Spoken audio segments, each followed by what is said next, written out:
think H5G. I'll think cooler.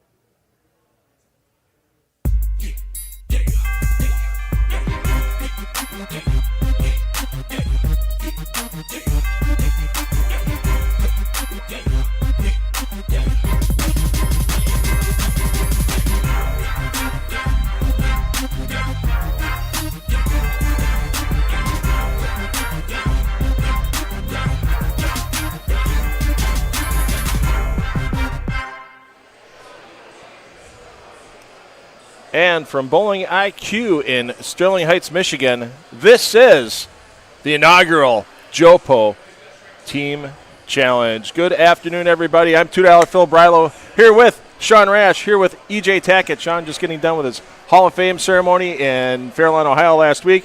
EJ, future Hall of Famers, and both members of the JoPo staff. And for this inaugural JoPo Challenge, what's the fun that these fans are going to be having this evening, Sean?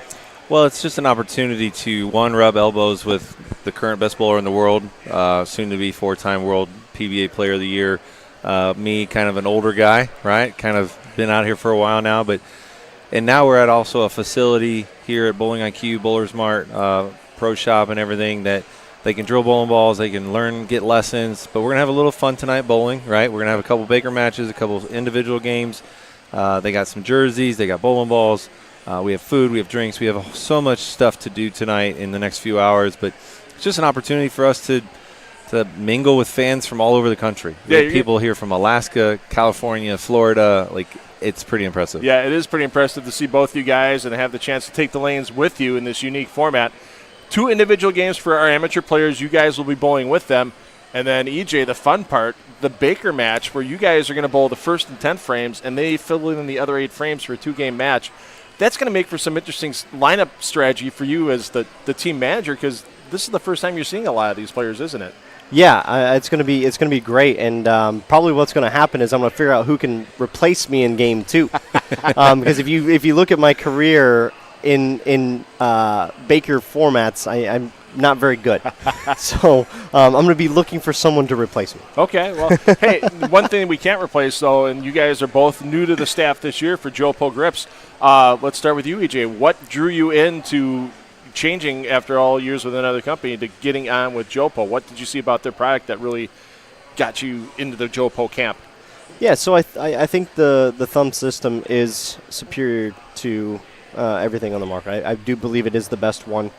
But along with that, Jerry and his family are big reason why I'm here. It's the same reason why I'm with Motive.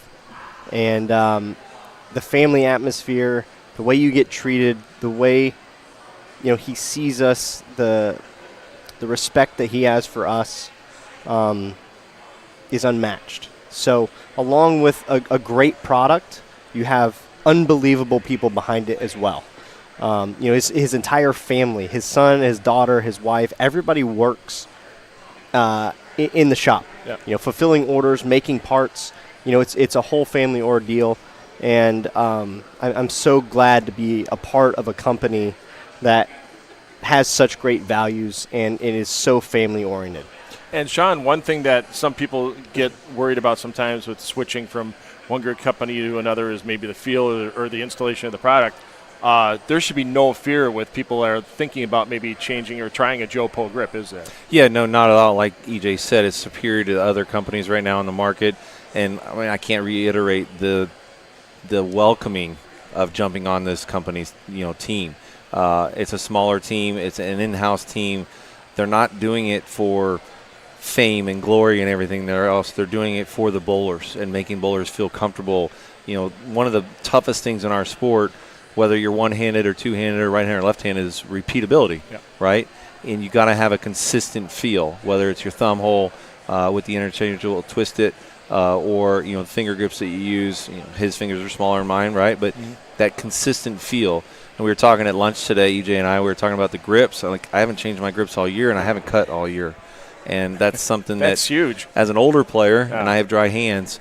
That's I don't like putting new skin on because it's hard to get off at times. So, but you can't reiterate, or I can't reiterate how important it is with Jerry and his wife Marianne and Stephanie and Jerry Jr. and just the group of the phone calls and the text messages and the supportiveness of.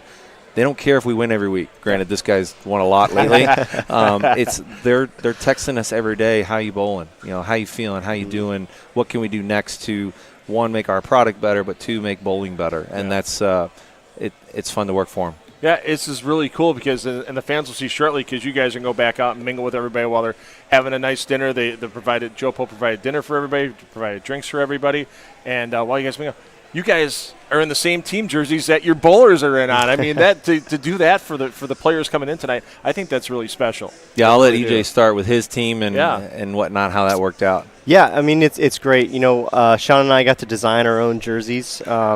Obviously I got to work with H5G, who came on board to help get everybody to look good. And I know Sean's with Coolwick, and we got them on board as well. And everybody was able to work together, which in our industry I think we need. I think it's a good thing and kind of sets a precedent. It's something that needs to happen more, where competing companies can work together to make great events happen. And that's exactly what transpired to have this first JoPo match happen. And it's pretty. I mean, they're battling to have fun on the lanes, but they're also battling. I mean, they want an autographed pin from you guys as their trophy to take home tonight if they take down that Baker match. So, these players, these 8 amateur players on each of your teams, they're going to be asking you guys a lot of questions while they're bowling tonight and that kind of thing. And you'll be out there during their 2 individual games to help them out. So that's going to be a really cool thing. Yeah, there's a lot of pride in, we bowl for a living, of course, but there's a lot of pride in when you just bowl a match. Yeah. And we've had a few matches. We bowled some on the PBA Tour, of course, but we've also had some matches through our pro-ams and clinics that I do around the world. And like he said, trying to grow bowling, that's the biggest thing. That's why I've created so many events through the last few years. But at the same time, H5G working together with Coolwick to come up with both our jersey designs, this T-shirt that we're selling tonight, working with JoPo with their logos, and just putting everything together to make sure our players look good, right? Yeah. Talking to them for the last, I guess, 2 months. It's just really special to see Cassie and Cliff come together to help us, put this together tonight too. Absolutely. Hey, we're going to let you guys mingle for a little bit. We'll get you back in here before the matches start, right before 7 o'clock. And thanks, guys, for coming here and supporting JoPo and supporting these players. And tell you what, there are a lot of smiles out there in the lanes tonight. So thanks, guys. Appreciate you. You're welcome. Thanks We're going to bring Jerry in soon, right? We'll bring Jerry in a couple of minutes. Players. Absolutely. All right. So we'll bring Jerry in a couple of minutes again.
Concerning the West Coast. There we go. We'll let these two go first. That's the thing about, I'm Jerry, by the way. Rob, what's your last name? Vaughn. I know this guy. You know this guy. Okay. I do. I mean, we talk all the time. He supports me. So he's easy. I know he's going to do a good job because he taught us something before he even got here. So, like I said, give you a headset. Yeah. You like TV? Okay. You look like you're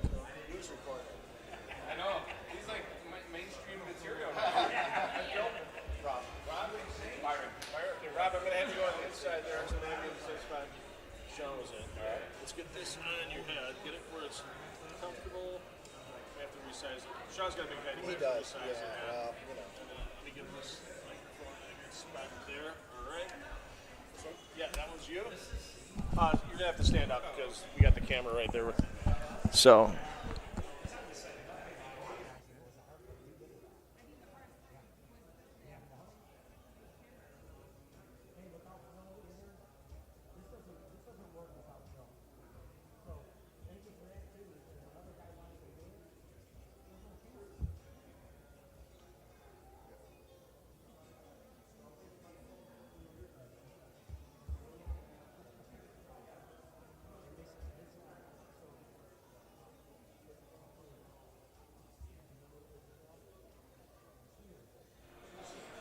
Oh, the dinner's going on. The people are being social. Let's get a little peek in over here at EJ. EJ's, we'll creep him into the screen here. Can we get in? Oh, nope, we're getting blocked by a pole there, but it's pretty good here inside of Bowling IQ. We're waiting for our matches to start, but we got a couple of players that we got a representative from each team. Guys, why don't you introduce yourself? We'll start with Kyle here. Oh, I'm sorry. Rob Lyon. Rob. And? Byron. And Byron. So, Rob and Byron, Primin. Rob, what makes you a Sean Rash fan? Sean and I met probably about 10 years ago down in Orlando, Florida. Okay. They were doing an event at main event there, and got a chance to meet him, talk to him. Great guy. Yep. And he and I have kind of stayed connected over the years, and just thought it'd be a fun experience to come out here and support him and JoPo. You came up from Florida for this event I did, specifically? Yep. Wow. So, fly, drive? Definitely flew. Flew, okay. Yeah. So, one of the things that you got with the package for signing up tonight is a bowling ball. So you made sure there's enough room in the bag on the way home on the flight to get it there? Absolutely. Okay. I mean, that's a great package you guys got. You guys got jerseys. You guys each got a bowling ball. Mm-hmm. What bowling ball did you get from 900 Global? Got the Zen 25. Zen 25. And Byron, what ball did you get from Motive? Lethal Venom. Do you throw a lot of Motive stuff too? One or two. One or two, okay. Yeah. And then what makes you a great EJ Tackett fan? You know what? EJ's on top. I've always idolized his game from the get-go, and the amount of power he puts on his ball, it's great. So, just wanted to support him, chose him, want to be part of his team, and, support the JoPo event. So your rev rate will match his this evening then on the lanes and ball speed? It'll match it depending on if you want to look at it at half. I could match that half portion possibly. So, okay. Yeah. Okay. And then tonight, do you guys bowl a lot of Baker competition back in your leagues? We'll start with you, Rob. And, not too much Baker. I've done a little bit over the years, but mostly team single doubles. Okay. And then have you bowled a lot of Baker? A few here and there, but usually in the youth tournaments back in the day, yeah. So you guys are going to be teamed up, Baker, with your respective pro. Do you think it's going to add a little pressure to you guys during that Baker two-game Baker match later this evening, or is it going to be pretty easy once you get the two I will games want to out? make sure I want to throw some quality shots when it's my turn. Yeah. Okay. Yeah. So, do you know any of the other Rash fans that are here, or are you meeting a lot of new people here tonight? Meeting a lot of new people here tonight. Okay. But I did actually have a high school classmate show up. Really? Yep. Okay. Oh, beautiful. Well, that's cool. Yeah. That's awesome. Yeah. Same for you. And Yeah, no, I just I'm meeting people from Alaska, I'm coming from Canada, so Oh, okay. We're in Canada. Yeah, from Ontario. Oh, okay. Yeah. So just hopped over the Ambassador Bridge and just here a you little are. bit, yeah, Okay. and I'm over here now. Okay. So. And the fun part about tonight is anybody that's bowling tonight, whether it's these two or anybody on the respective teams, 6:45, the feeds will go live on all of our pairs. So if you look at the description, if you open up the description window on your YouTube right now, you'll see the pair feeds. And so do you know what pair you're starting on? Have they told I'm you yet? not sure yet. Okay. Yep. I don't think they've told anybody. I think they're going to announce it a little later on. But I'm sure your friends and family will get texts and that kind of thing. And then you can open up any of those other links for the four pairs that we're going to have in play here. And, you'll be able to watch while we have special guests in the booth. I'm sure EJ and Sean will drop by as things go on. And thanks, guys, for your time. Yep. It's Thanks, appreciated. Have a blast tonight. Always a pleasure. And go grab another beverage or beer or something before you get out of here. So Awesome. All right. Thanks. Thanks.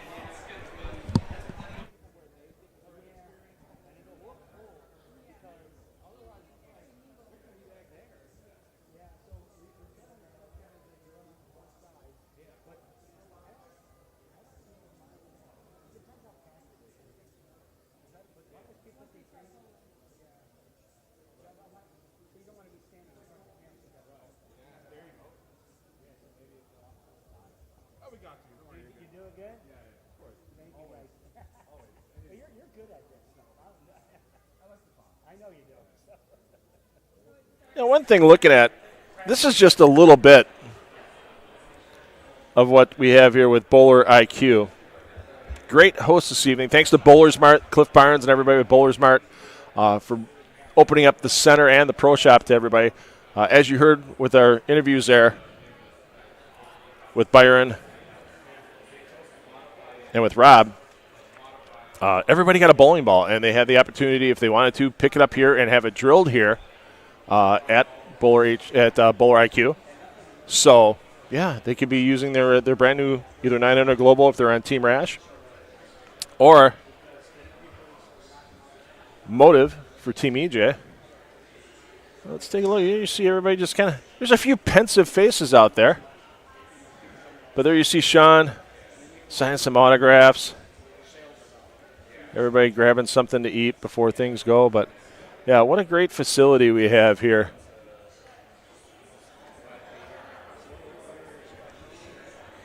At Bowling IQ in Sterling Heights, Michigan. Let me see if I can switch. We've got a couple of cameras here I can work from the booth. I wonder if I'm going to be able to get around to see a little bit more of the pro shop area. Oh, beautiful.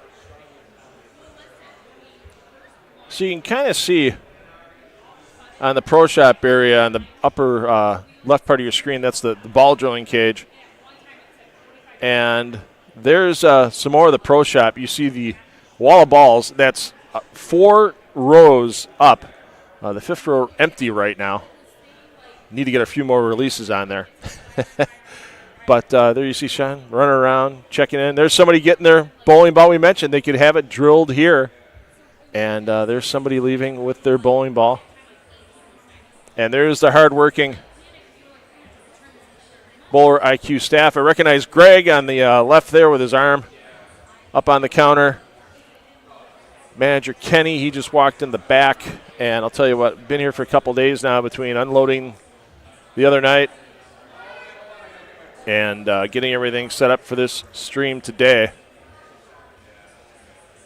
And, yeah, it's going to be a fun event once we get underway. So, once again, your schedule is we'll have some bowlers in to talk to again shortly. We've got our scheduled practice starting at 6:45 local time. So spread the word to everyone. This is the first time we're doing this JoPo challenge match. And I can't wait for the second one already. It's been a lot of fun to this point, and we'll have another special guest in here in just a couple of minutes or two. I'm $2 Phil Brylow taking you through the day. Thanks, everybody. Hey, do me a favor. Spread the word on social media. If you saw any of the Instagram or Facebook posts over the last few days for this event, share so everybody knows that, not only they may have missed this first event to be here in person at Bowling IQ, but I'm sure this won't be the last JoPo challenge match, especially with the number of staffers that we have with JoPo. And we'll be back with a special guest in just a minute or two.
I told you we're going to have special guests coming in the booth all night long, and we'll have a PBA Tour special guest for you in just a minute. Stay tuned.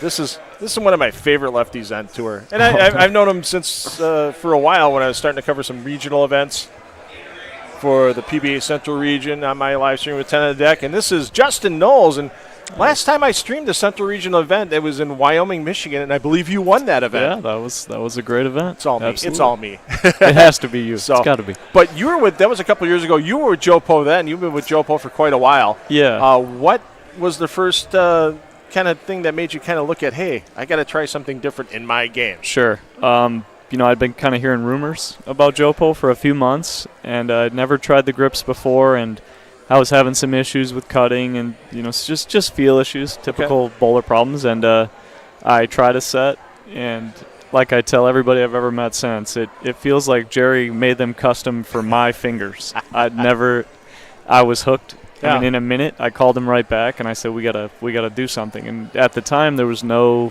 national staff. There was no pro staff. And so I was the first. You were the first. And, so we're at the inaugural team challenge match. We have the inaugural JoPo staffer right there. Absolutely. And what I've gotten to meet Jerry and learn a little bit about the company over the last year or so. I've really found out more about it. And the cost for good feel, you can't put a price on it, but JoPo is definitely not a bump above price-wise. I mean, they're competitive with any of the other thumb and finger insert products out there. Absolutely. So. It's, I wish I could tell you the feel. I know it's a personal thing between everybody, but it's just different. It just feels different.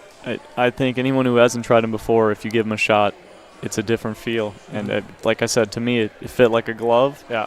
I'm not saying that's going to be everyone's experience, but obviously we know how good the thumbs are, but the grips are still, pretty underrated, kind of under the radar. And, we are JoPo Grips. Right. So everyone used to tell me when I signed, like, well, that's a thumb company. Why's a two-hand no thumber on staff? And I said, well, we are, JoPo Grips here. Right. And I'm happy to kind of let people know that those are out there, and you should give them a shot. I mean, they're amazing. Now, when it started, it was just basic black for the grips. Are you a player that likes to put different colored grips in your ball to watch your rev rate, that kind of thing? So sure. And now you can have more than just basic black. Yeah, I love the black grips personally, but I'm not opposed. I love the Miami Hurricanes. That's my team, so I love a little green and orange in the grips. So I'm looking forward to that coming out. But I like the black. My rev rate's going down as I get older, so the less I have to see it dropping is better, I think.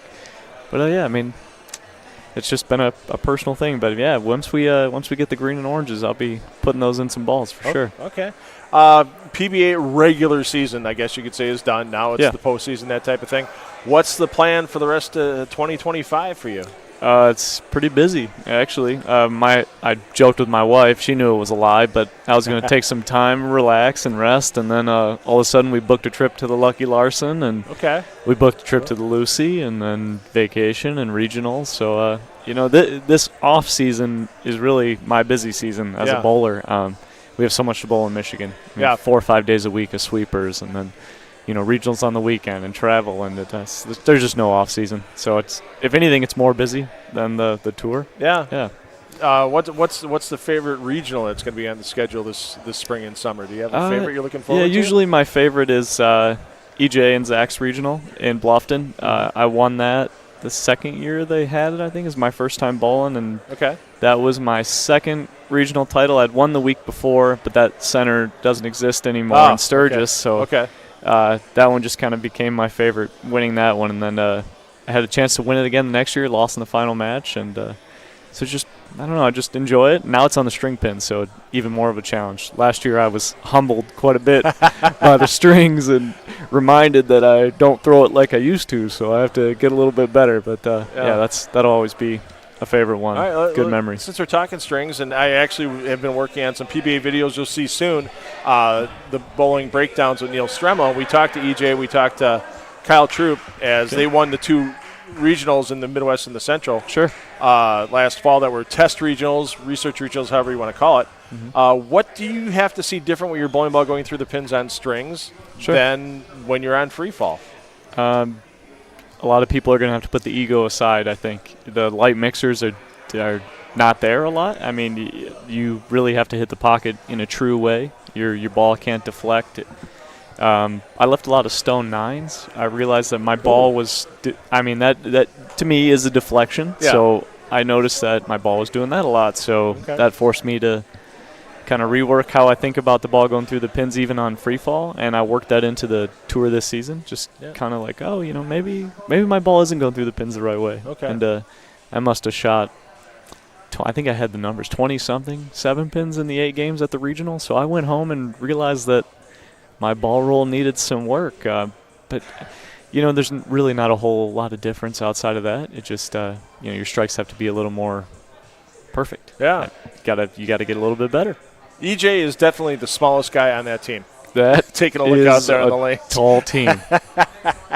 My goodness, that's pretty good. That's fantastic. Well, hey, Justin, thanks for taking a couple minutes with us. Hopefully absolutely. we see you in the second edition of the JoPo Challenge match. I would I'd like love to see you versus the other Tackett. That'd be pretty good. We know Zach Tackett on JoPo staff as well, and I'd pay to see that one. 2 roommates going at it. I think that'd be good. Some good TV. All right. So hopefully we can get on there. Yeah. Hey, thanks for your time. Appreciate you. Thank you for having me. And we'll be back with somebody else in the booth in a few minutes.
All right, there we go, Team Rash. And Team Rash, the tallest on his team. Who made these teams?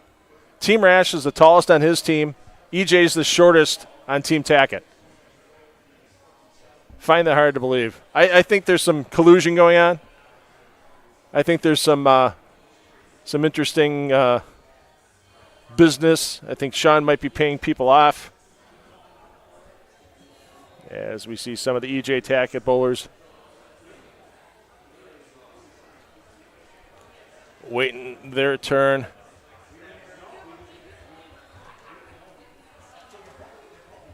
So let's see if we can grab another Sean Rash fan.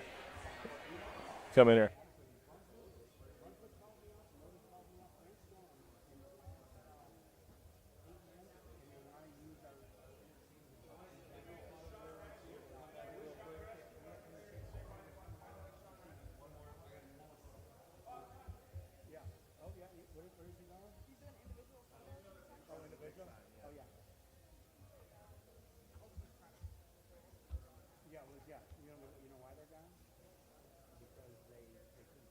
And ladies and gentlemen in the chat on YouTube, hi Natalie Tackett.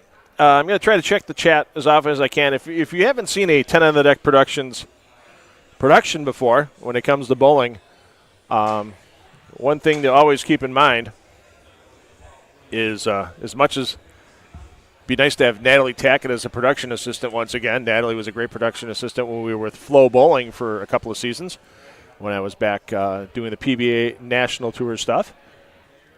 Me, Natalie Tackett, and Jackie Bowling. Oh, what a team. Jeff Goodger as well, captaining that charge. Those are some good days on tour. But I'm the one-man production crew we've got going tonight. So it's the me, myself, and I here on the JoPo Grips channel. So there might be some slight pauses as I run out and get some cameras moved or some other needs taken care of. But you're always free to drop questions in the chat. I'll try to get them answered. And if it's not even for me, if you have a question for EJ Tackett or Sean Rash or Justin Nolles, hey, drop it in the chat. If you have a question for the owner, Jerry Penza, feel free to ask a question to Jerry. I'm going to try to drag Jerry in the booth here in a couple of minutes. He's camera shy. But I worked with Jerry and Neil Stremmel on some videos about JoPo Grips last year when we were at the World Series of Bowling when it was at Thunder Bowl in Detroit. And Jerry's a star. Jerry's got star power in front of the camera. He just doesn't believe it yet. So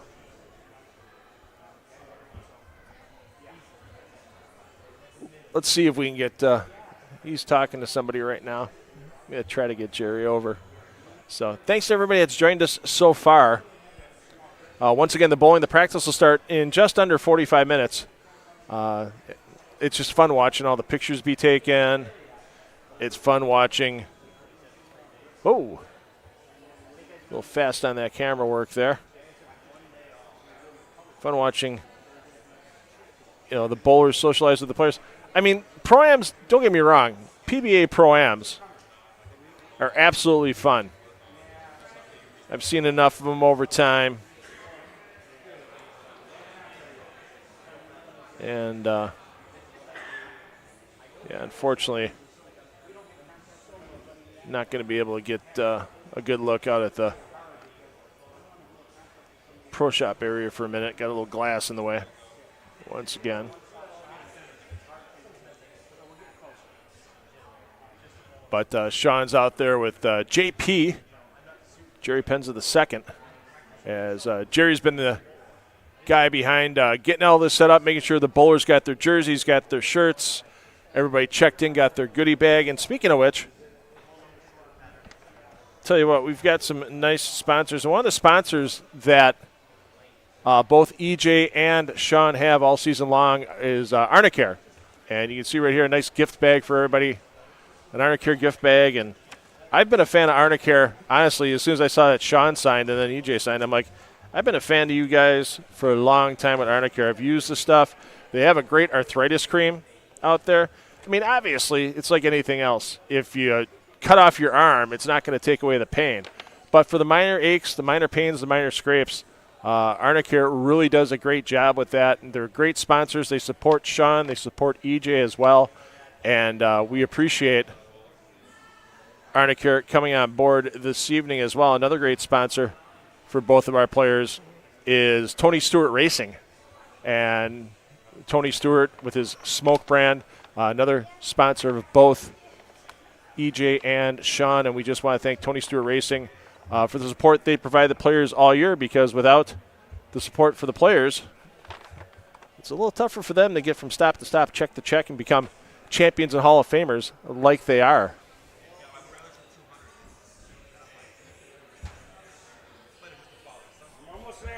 All right. Do we still have a couple minutes? Yeah, we got time. Because if I had one more.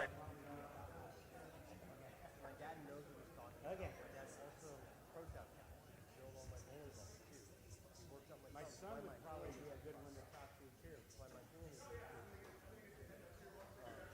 learned everything I know. We still got a couple minutes, all right? I went through that gate. Went through the gate phase. My dad doesn't know nothing. I'm getting a little bit more brave by the minute. But I'm an old soul, and I grew out of it really fast. This is just such a great event that's being put on for you. I mean, the spread that these bowlers have with pizza and subs and all kinds of beverages for them, alcoholic, non-alcoholic. And like EJ and Sean both mentioned before, is they just – JoPo is a family. You get to feel like you're part of a family when you're with these events with JoPo. And, like I said, I've known Jerry for a little over a year now, and every time I've talked to him when he presented me this opportunity to live stream the event, it's like family. You talk to somebody, they're looking out for you. Jerry and his staff with JoPo are looking out for their bowlers. They might not know you personally, but when they're sending you that product that your pro shop installs, they're taking care of you like their family. They're making sure it's the highest quality product being sent to you. So when it's in your bowling ball, you know it's going to last. You know it's going to feel good. That's what counts with your finger and thumb grips, and you're definitely going to get that with JoPo Grips.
All right.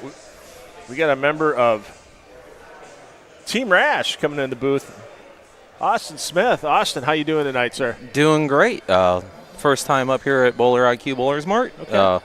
Beautiful facility. Yeah, where'd you come in from tonight? Southern Ohio. Usually I tell people I'm from Dayton or Cincinnati. Okay. But a little town called Wilmington.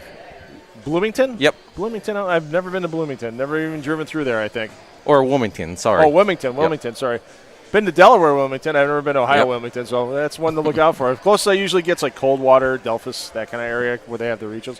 You ever have any PBA regionals in your area you get a chance to go see? I know the tour hasn't been that way in quite a while. Yeah, exactly. And that's, oddly enough, we're doing a pro-am with EJ and Sean in July, and that was a big reason why. Okay. Southern Ohio is just, like you said, there's not been a PBA regional. There's been nothing in the area for so long. And it was just one of those things. It's like, it makes sense. Yeah. Like, let's get the pros back in the Southern Ohio. Ohio, Michigan, they're such big bowling communities. Right. And for us not to be represented, on a PBA regional or anything of that nature, it's like, how do we get these guys here? Yeah. So do you work in a center? I own a pro shop within a bowling center. Okay. Yep. Okay. What bowling center and what's the name of your pro shop? Hey, free promotion right now. There you go. Royal Z Lanes in Wilmington, Ohio is Okay. the bowling center, and then I own Relentless Performance Products. Okay. So what, Sean Rash, you get all the bowling balls you want, but obviously with the package tonight, you get a 900 Global ball. What was the 900 Global you picked and why? So still stuck with the Zen 25. Okay. As you mentioned, I went ahead and punched one up myself. Yeah. I've been using the JoPo product brand for probably 3 years now. Okay. Wow. Absolutely Early love adapter. it. Yeah. So what was the thing that turned you on to, because the pro shop, obviously you can try anything you want. You get the product, the wholesale, punch the holes in the ball, try it out. What made you go to JoPo and then stay with JoPo? Yeah. So I bowled a lot growing up, bowled in college, traveled around, did a lot of tournaments. I tried the other brands. They did not hold up. Routinely, I would break 1 or 2 a year. The durability just wasn't there. And then I saw, when I saw the design of JoPo, instantly I was sold. The build quality, the spherical, connection system with the locking system at the bottom, and you can hear it lock into place. It's not going anywhere. And so it's no more difficult for you to drill a JoPo than any of the other interchangeable thumbs? I have actually converted a lot of people out of the other systems. Oh, okay. So it's just as easy for you to drill those as it would be for somebody else. Absolutely. Well, there you go. I mean, simplicity always helps, especially in the pro shop end, because if you got a bunch of people waiting to get bowling balls drilled up, you got to be able to be repetitive, and it sounds like you can do that with the JoPo thumbs. Yeah, and that's, I get a lot of people that, they're worried about cost, but they don't look at the value. Yeah. Like I said, I've broke 1 or 2 of the other brands each year. That cost goes up significantly when you're breaking them. Sure. I'm confident I'll never break one of these unless I take a hammer to it. So let's give some more details about if people are interested in bowling this pro-am in July. Dates, place, how they can contact you. So Royal Z Lanes, they can call my pro shop directly. If you look up Relentless Performance Products, you can find me on Google Listings. You can go straight to our website. I'm on Facebook as well. Okay. So relentless.pro.shop-square.site. Okay. And they can go there, buy tickets. But Sean Rash, EJ Tackett, Graham Falk, Stephanie Zavala, Danielle McEwen, and I'm blanking on one more, but we actually have 3 PWPA. That's a heck of a lineup already. So Yeah. even whoever the fourth or third woman might be. What date and time is that pro-am at? Saturday, July 19th. Oh, weekends. Perfect. Yes, and we have 3 shifts. So our morning 9:30 shift is purely youth. Okay. We are giving away smart scholarships. I'm a big ambassador for high school and youth bowling. Okay. High school coach myself, and do a lot to work within the 4 schools that bowl out of our center. Yeah. So that 9:30 shift is purely for youth bowlers. Cool. And then we have a 12 o'clock and a 4 o'clock. Nice. So you can bowl the 4 o'clock shift, hang out with the pros, and still have time for dinner. Absolutely. All right, man. Hey, nice to meet you. Have Appreciate fun it. on the lanes tonight, and it's going to be a good time. And Austin Smith, everybody, once again, get that information. Relentless Pro Shop. Look for him on the internet, and he'll get you hooked up for that pro-am. July 19th. July 19th. July 19th. Thanks, Austin. Thank you.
I think we got a birthday.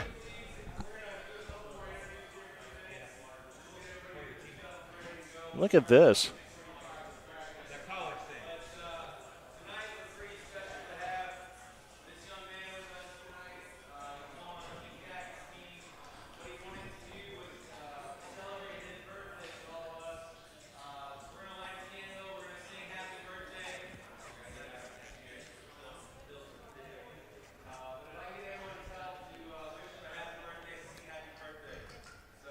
Here we go. Hey, Sean plays with matches. Can we trust Sean Rash with matches? Oh, it was a lighter. Okay. Here we go.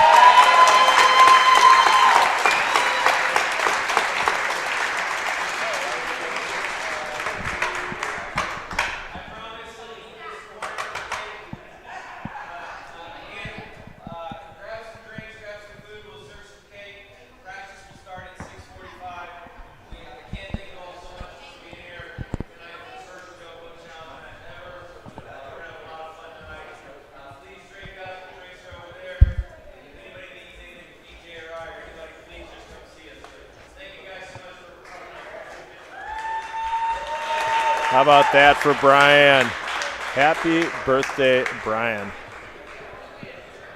How many people get to celebrate their birthday, their 16th birthday, with EJ Tackett and Sean Rash? Like, that's the cool, like, how you don't beat that. If you're a bowling fan, you can't beat that birthday story. It's just impossible. So, just impossible to beat that. And Stephanie with the cake, getting it off the lanes. Oh, I think we're going to get the birthday gentleman in the booth. Here comes Brian. Here comes the birthday. All right.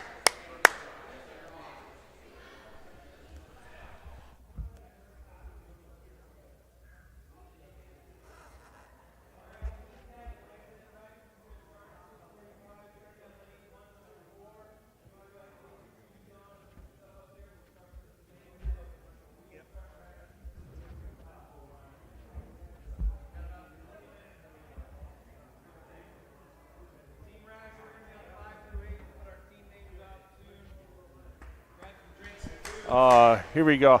I am so jealous of this young man because this is like the coolest birth. This has to be the best birthday ever for you, Brian. Oh, absolutely. Way cool. I didn't even know that. I saw you a little earlier tonight, and I asked you the proper pronunciation of your last name, and it's Peterson. Yeah. And, and all of a sudden, like, I see him wheeling a cake out there, and how cool is it to have EJ Tackett sing you happy birthday? It's gotta be the coolest thing ever. You got a pretty good voice there, EJ. I doubt that. No. I don't. I have a terrible voice. You just blended in well. Yeah. With everybody. Yeah. You don't do a lot of karaoke. I just kept it low enough so that way it sounded like everyone else's. There's no karaoke going on at Easy Bowl. No. I don't want to embarrass myself.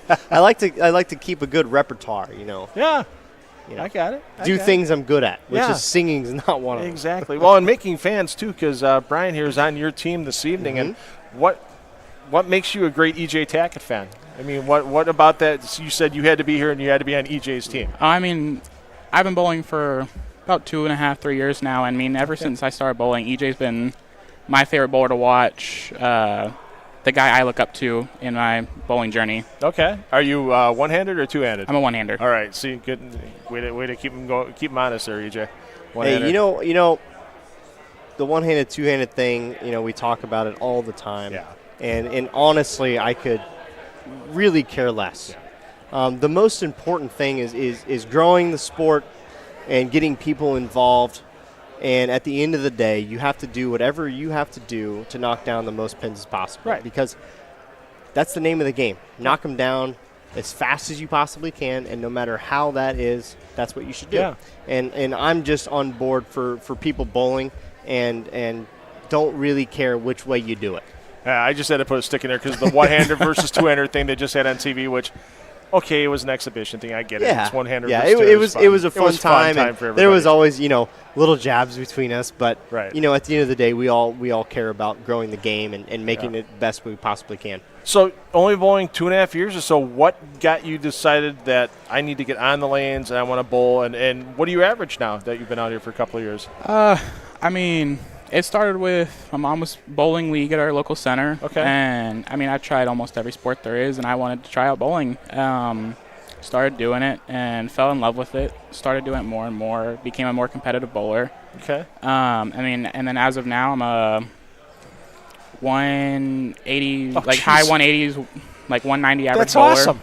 In 2.5 years? That's awesome, dude. Do you get a lot of do you have a coach that you work with on a regular basis? Yeah, I work with Sean Lavery Spar. Oh, perfect. That's awesome. Another motive guy. Yeah, that's awesome.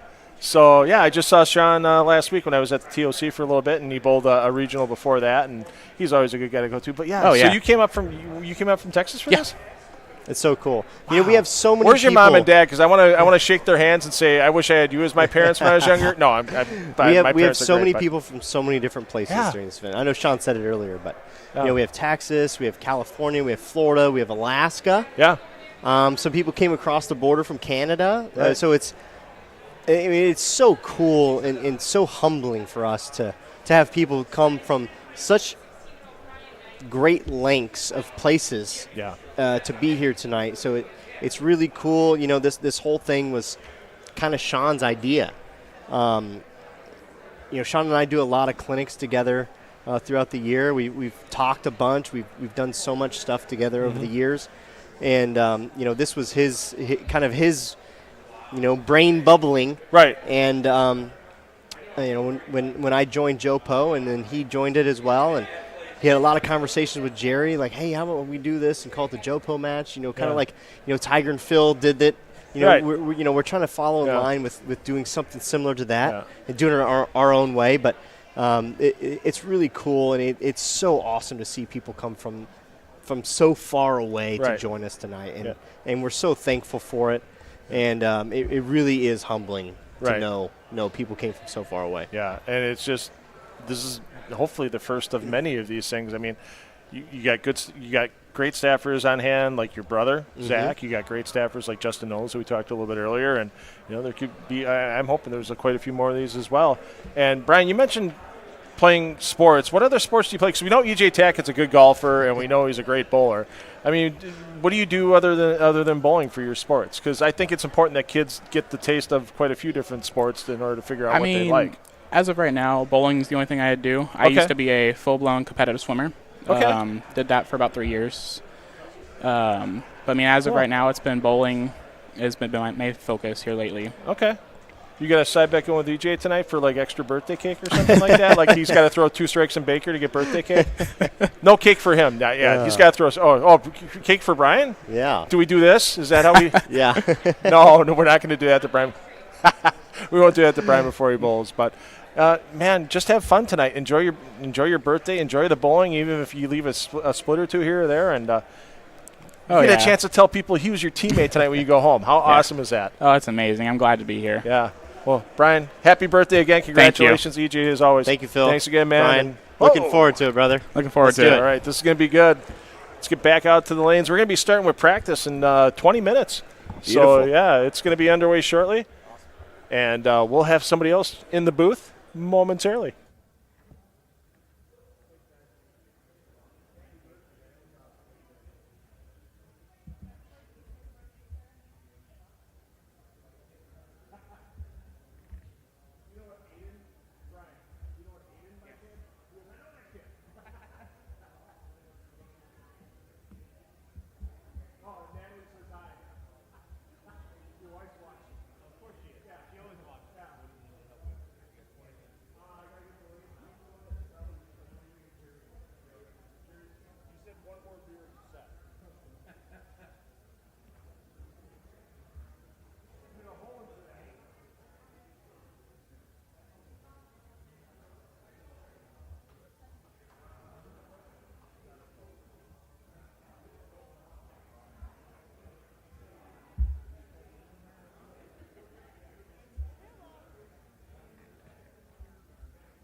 as the dinner winds down here inside of Bowling IQ, and the players are getting ready for their competition, they'll start practice in under 20 minutes.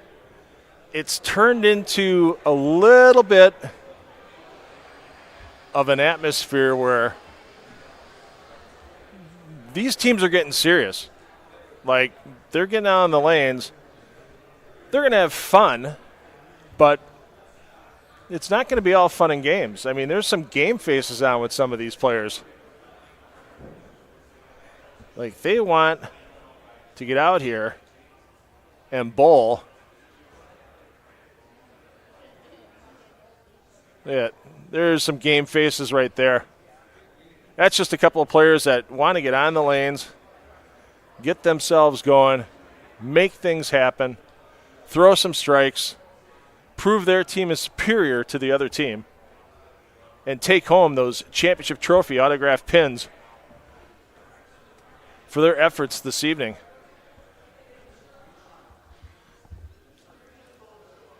So once again, format tonight, they're going to be bowling a couple of games of individual match play against an opponent from another team. Those games are going to be worth 1 point apiece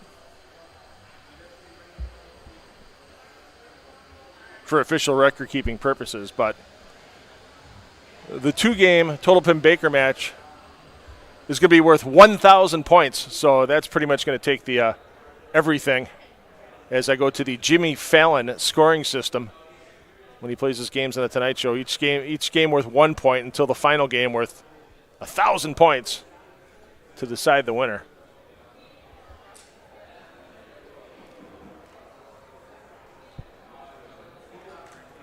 But yeah, the game faces are on, the dinner's had, the beverages are flowing as they should be for these events. And here's the guest I've been waiting for all night long. You'll hear him in a second.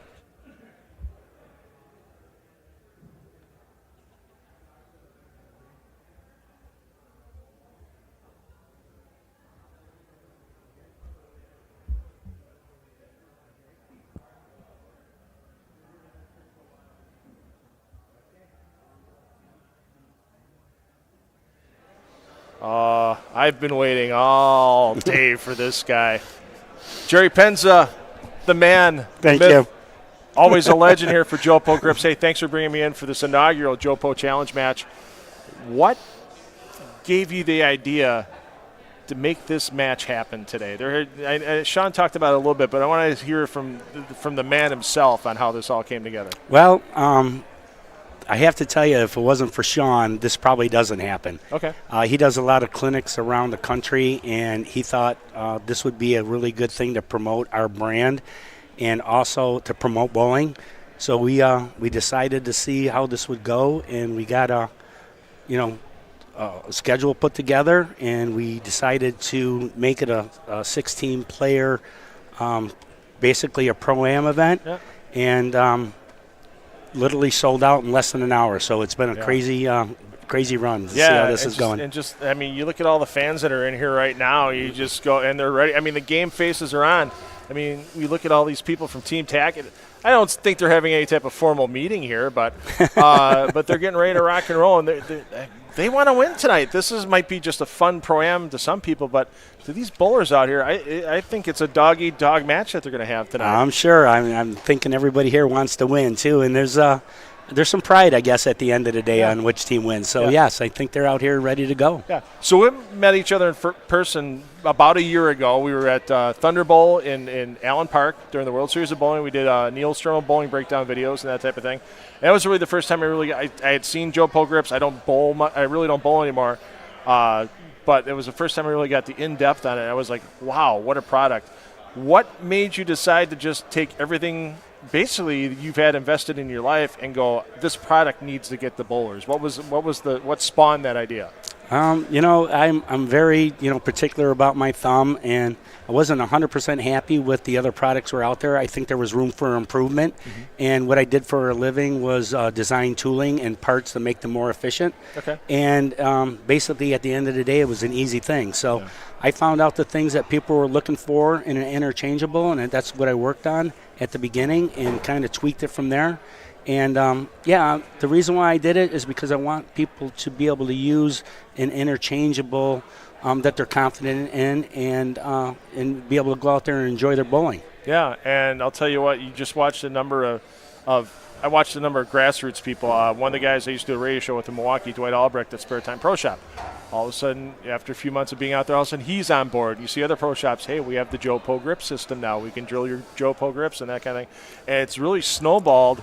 Not rapidly, but it's got to be nice that you're just seeing the steady increase in pro shops carrying your product and that type of thing. Absolutely. And you guys are still being innovative. You're not like resting on your laurels either, are you? No, I try to think about things that still would make the bowling industry better, grip-wise and product-wise.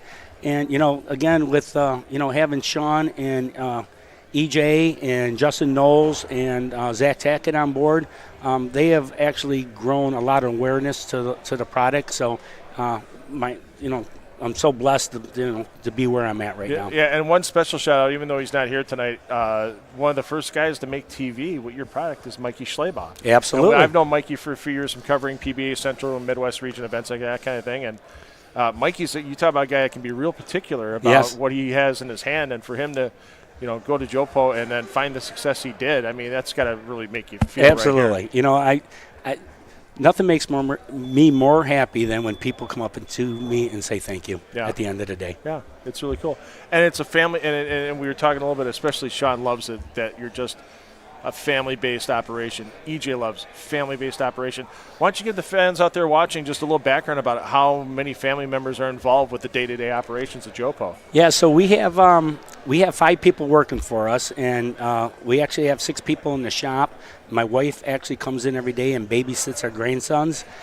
So we have my son, my daughter, my daughter's husband, and my best friends that I knew since 1971, Randy Smith. Okay. And we go to work every day. We turn on the TVs. We watch bowling. We get some work done. And we laugh, we have fun, and I'm able to see my family every day. And on top of it, I get to see my 2 grandkids every day of the week. So I couldn't be more blessed. Yeah, your 3-year-old grandson was out here bowling before, and all of a sudden he had one ball. He picked it up, he got on the ramp himself, and it rolled right down the middle. He got a strike, and I've never seen anybody so happy to throw a strike as your grandson was right there, because he's got your love for the sport. There's no doubt about it. When you have passion like we do for the sport, it's nothing but a pleasure to watch people enjoy it, especially my kids. All right, I got to ask. Yes. Who's favored tonight? Who do you think? Team Tackett, Team Rash? I mean, if you had to put a betting line out there, who would you favor for the amateurs? I'm not going to go there. I love them both, and I'm not going to do it. I'm kind of thinking Team Tackett is favored because EJ was the shortest guy on that team. He took the team photos, so he's got everybody in there that's going to throw the ball really well and hold them in, that kind of thing. He may be the public's favorite because he's made a couple shows this year, so I think maybe he could be, but. I'm rooting for them both just the same. Yeah, so it's going to be a fun night tonight, no doubt about it. Jerry, appreciate you bringing me in. Thanks for you talking so to much. The fans for a little bit. Glad to have you. And, keep a lookout because I can imagine once everybody's going to get back in the fall leagues, a lot of people take the summer off, but I'm sure there's going to be some more new and innovative stuff coming out. We're working on a bunch of things right now, so stay tuned. We got to keep the secrets. Stay tuned. Stay tuned to the JoPo YouTube channel. If you haven't subscribed, hit that subscribe button because it's not just for these live streams for these JoPo challenge matches. It's for some great information you're going to get about all these new JoPo products coming in during the summer. Thanks, Jerry. Thank you, everybody. Thank you so much.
How was that cake?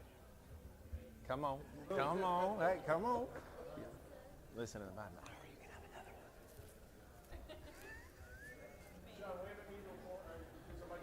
We're going to do it too. Yeah. Are you ready? Can you test? Yeah. I'm going to start on 8, but then I'm going to bowl game 1 on 8. EJ's going to bowl game 1 on 1. And then game 2, I'm going to be on 5. He's going to be on 4. Ready? Jerry, come on out. And you said 2 and 3 is working?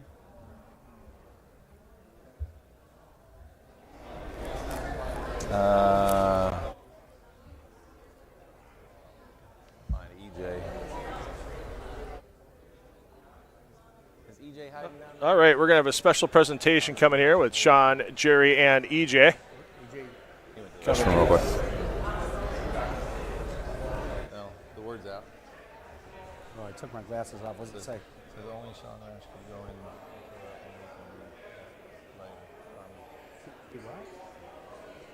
Yes, Sean and Jerry comparing notes, and hey, like they said, the word's getting out. Please, if you're watching us right now on the JoPo YouTube channel, please let people know. Let them know on your social media. Share that announcement from earlier today that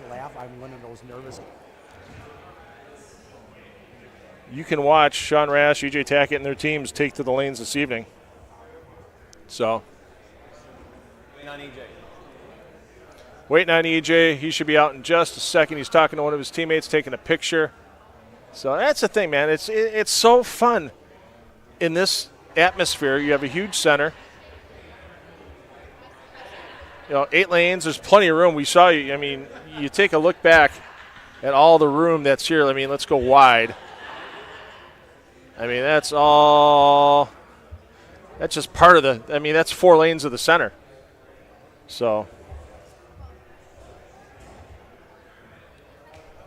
I mean, it's a huge facility here.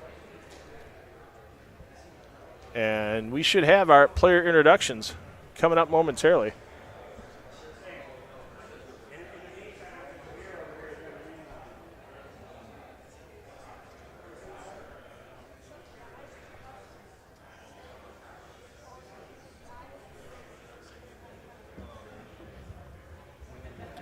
There's Mr. Tackett. He's checking out, what the problem was? He was checking out all the new JoPo merchandise on the table. That's why we lost EJ.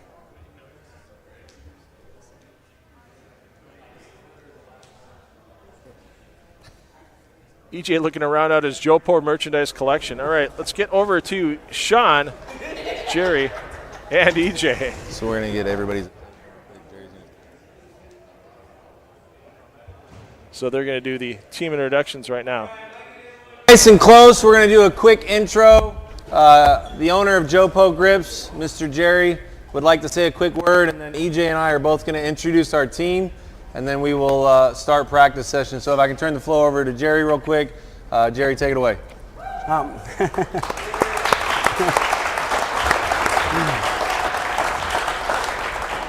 First of all, I want to thank Sean and EJ for coming out and helping out with this event. We decided to do our first inaugural JoPo challenge, and with these 2 guys here, it's been amazing. We put the sign-up sheet out there, and me and Sean actually had a bet on how long it would take to sell out, and I said it would take about an hour or so, and he thought it would take at least a day. So he owed me a beverage because we sold this thing out in 1 hour. Thank you to all you guys, first of all.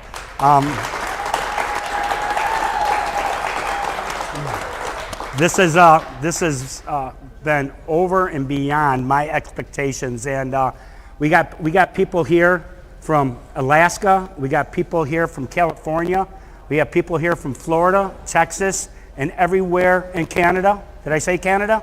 And everywhere else in between. And without you guys, this doesn't happen. I hope you guys are having a good time already, and we haven't even started yet. So thank you guys all for coming out. I'm just blessed and humbled and amazed, and thank you again. Nice job, bud. Thank you. I'm going to take that off. Thank you so much. Throw that on you.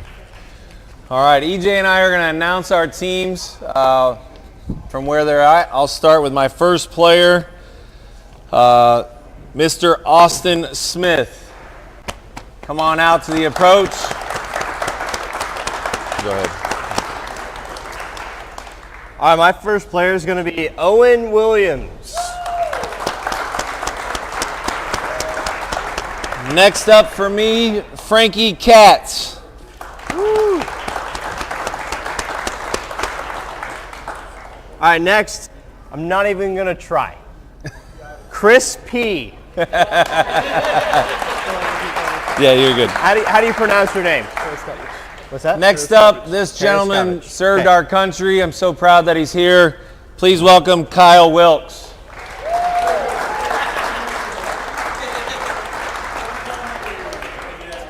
All right, next for our team, we have Byron Cruz.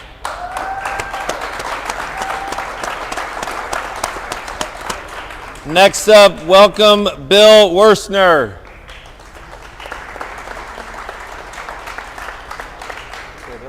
Next on Team Tackett, we're going to have Brian Taylor.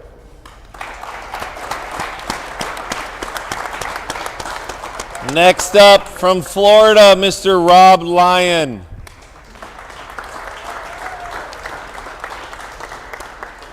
Next, we have Alexander Havaras. That's pretty good. Nice try. Did I do okay? How do you pronounce it? Hold on, I still want you to try the Christopher P name. Hold on, he told me. Couple more beers in, I think you'll get it right. Peruse? Wait, what was it again? Paraskevich. All right. I'm so bad. I'm terrible. I tried to help Next EJ. up, Zach Spencer.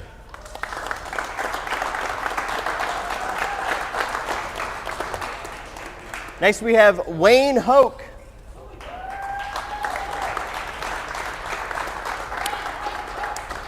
All right, our seventh player, Caleb Clerkin.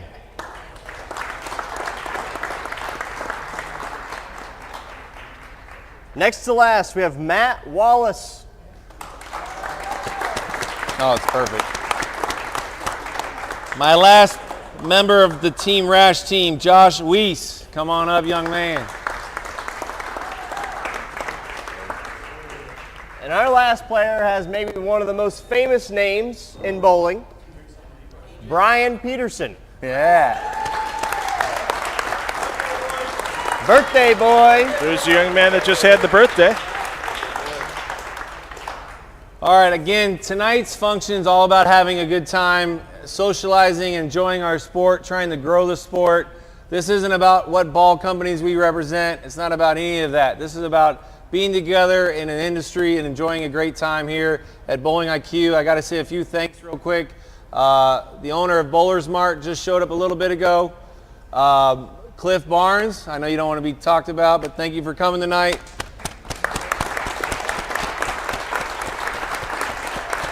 The staff here at Bowling IQ, Kenny and their team for drilling bowling balls for our players, helping us out, organize all of that. Thank you all so much.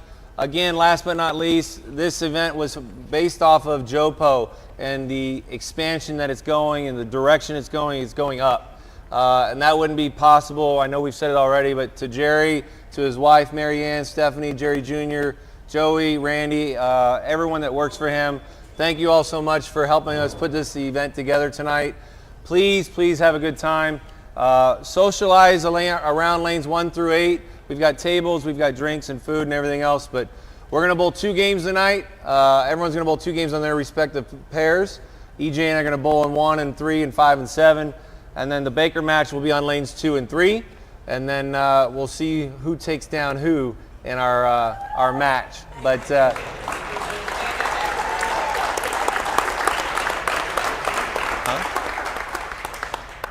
other than that, thank you all again so much for allowing us to be here tonight. Bowling IQ, Bowlers Mart, all the sponsors that have helped us, Coolwick, H5G, Arnicare, of course, Jerry and JoPo. I hope all of our amateurs that are here tonight that flew from all over and driven multiple miles, thanks for being here and making this so special. EJ, This isn't the PBA Tour, buddy. That's fun. Hey, it doesn't matter if it's a tour title or not. I hate losing. That's right. All right, let's get the lanes on. Ball good, buddy. You too, pal. Ball good. Hey, ball good. All right, ball good. Ball good. Ball good. Yes, sir. Ball good. All right, there we go. The handshakes are in the books. The introductions are in the books.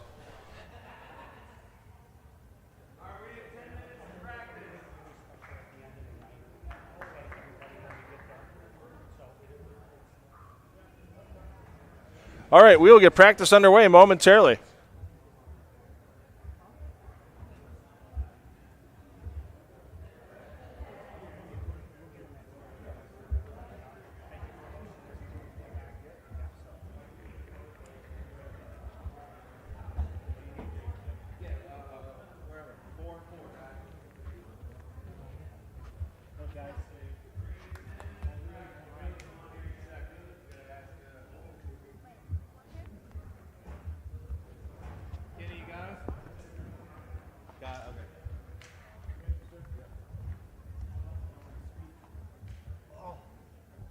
Test the approaches, boys.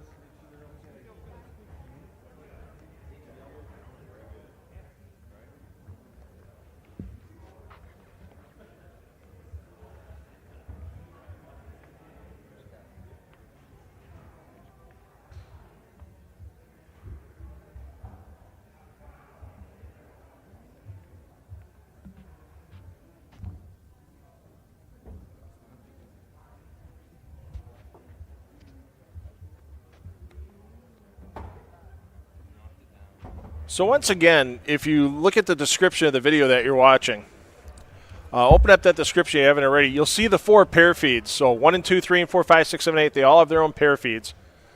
And right-click on those feeds so you open it up in a new tab, because that way we'll probably have Sean back in here. I'm sure we'll have EJ back here while the bowling is going on. Will they have a minute or two, and they'll make some, if you have questions, drop them in the chat. Maybe we can answer a question or two.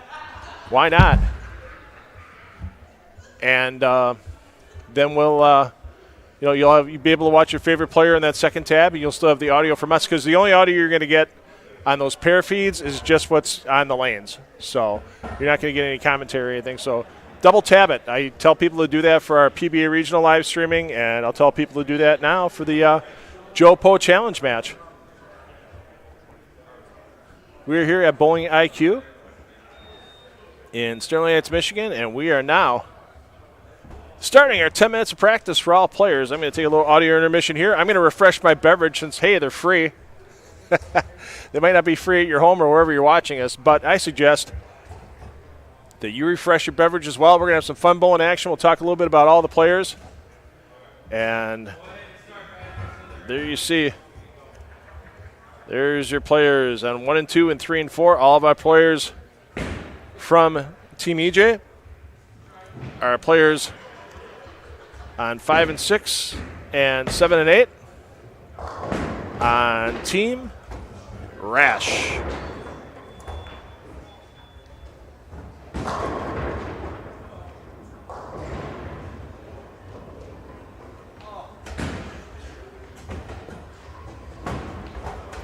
And there you see, as you look behind the bowlers, and there you see Sean Rash. Get the nice front view of them, all these players here for the moment. I'm going to try to hide out of my broadcast booth. Actually, hold on. Hi, Mom. Hope you're watching, Mom. We're up close and personal with the bowlers tonight here on the Sean Rash team as these players are underway with practice. Refresh that beverage. I'm doing the same. I'll see you in a couple minutes. And spread the word. Let everybody know the JoPo challenge match is out there to be watched here on the JoPo YouTube channel.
So we're going to have your professionals on your outside pairs this game. Looks like we got EJ Tackett's going to be bowling on 1 and 2. He'll be bowling this game with Chris Paraskevich.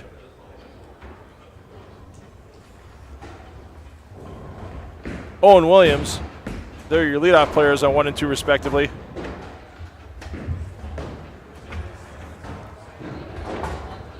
Brian Taylor. And Byron Cruz, your second players on those pairs. The other 4 players on Team Tackett.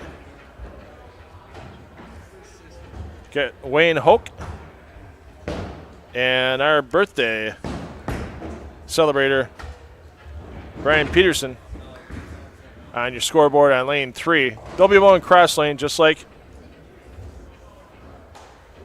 in league competition. And then on your scoreboard on lane 4,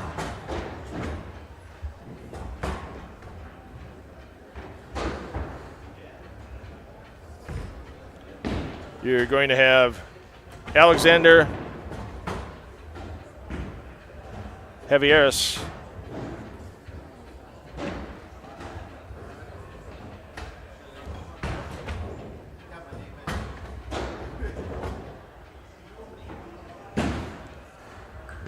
And Wayne Hook looks like, they were changing the score because it started marking score already, so they'll just delete those scores. Let's get over to our players on 5 and 6 on Team Rash. Your leadoff on lane 5, William Worstner. In the number 2 slot on lane 5, Frankie Katz. Leadoff spot on lane 6 is Kyle Wilkes. And Austin Smith is your anchor on lane 6. Let's get over to 7 and 8. As Josh Weiss, your leadoff on the scoreboard on lane 7.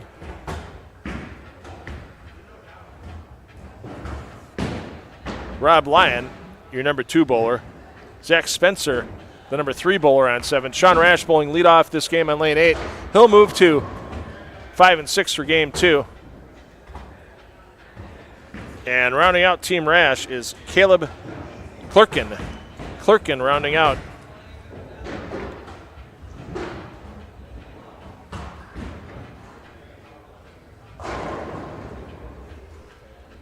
The teams. Just a few minutes of practice remaining here before we start this JoPo Challenge match. Once again, the format is 2 individual games. Team captains bowling with their players. We'll compare scores to Team Tackett. Each one of those matches will be worth 1 point apiece, but then when we get to our 2-game Baker format match, we're using the Jimmy Fallon scoring system, where that final game is worth 1,000 points. And whoever wins that final 2-game Baker match for the 1,000 points will be crowned the inaugural JoPo Challenge Match champions. From here inside of Bowler IQ in Sterling Heights, Michigan.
5 minutes or so of practice left.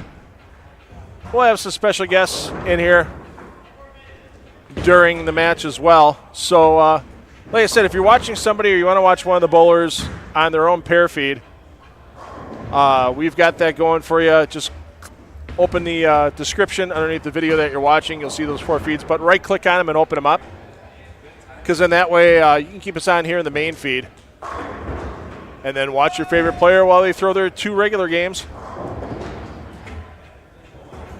on their pair. And then once we get to the Baker match, we'll cut the pair feeds, and we will focus solely on that Baker competition.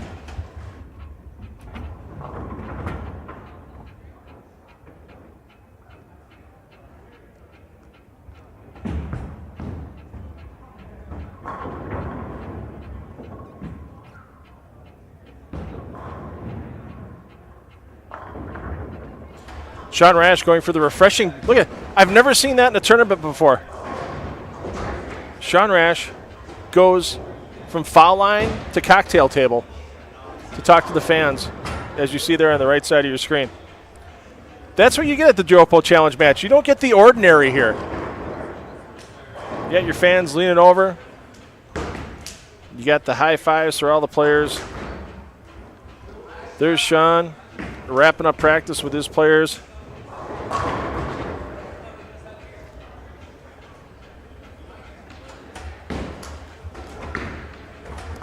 There's EJ and his team finishing things off.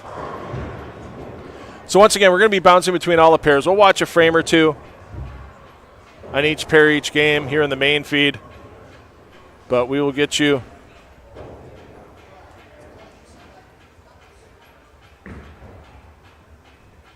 some great booth guests as well as we make our way through these 2 games. So it looks like we are completed with practice.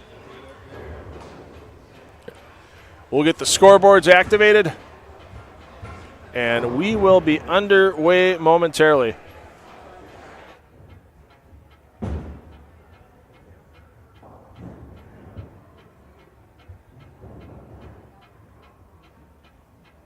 That's right, baby. Just twist it.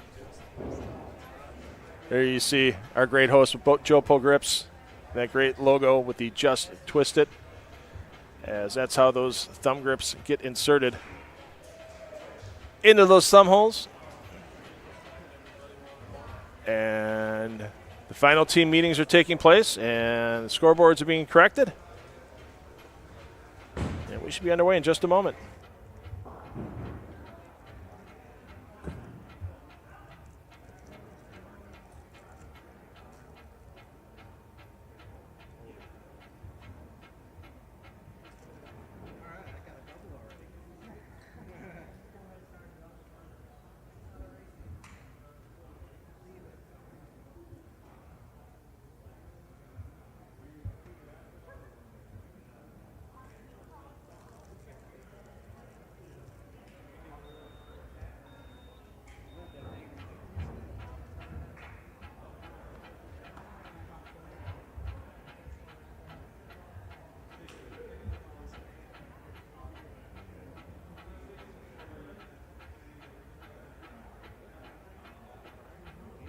Uh-oh. What is there a side bet going on here, I wonder? They were scouting out each other's teams. Like Deshaun and EJ, like, okay, we total up our 8 guys this game, who's gonna take the point? Well, yeah, I think there's some, maybe they're gonna. Can we see a last minute change to the format, the point scoring system? I guess not. No, Sean's just giving his congratulations to everybody and wishing them luck.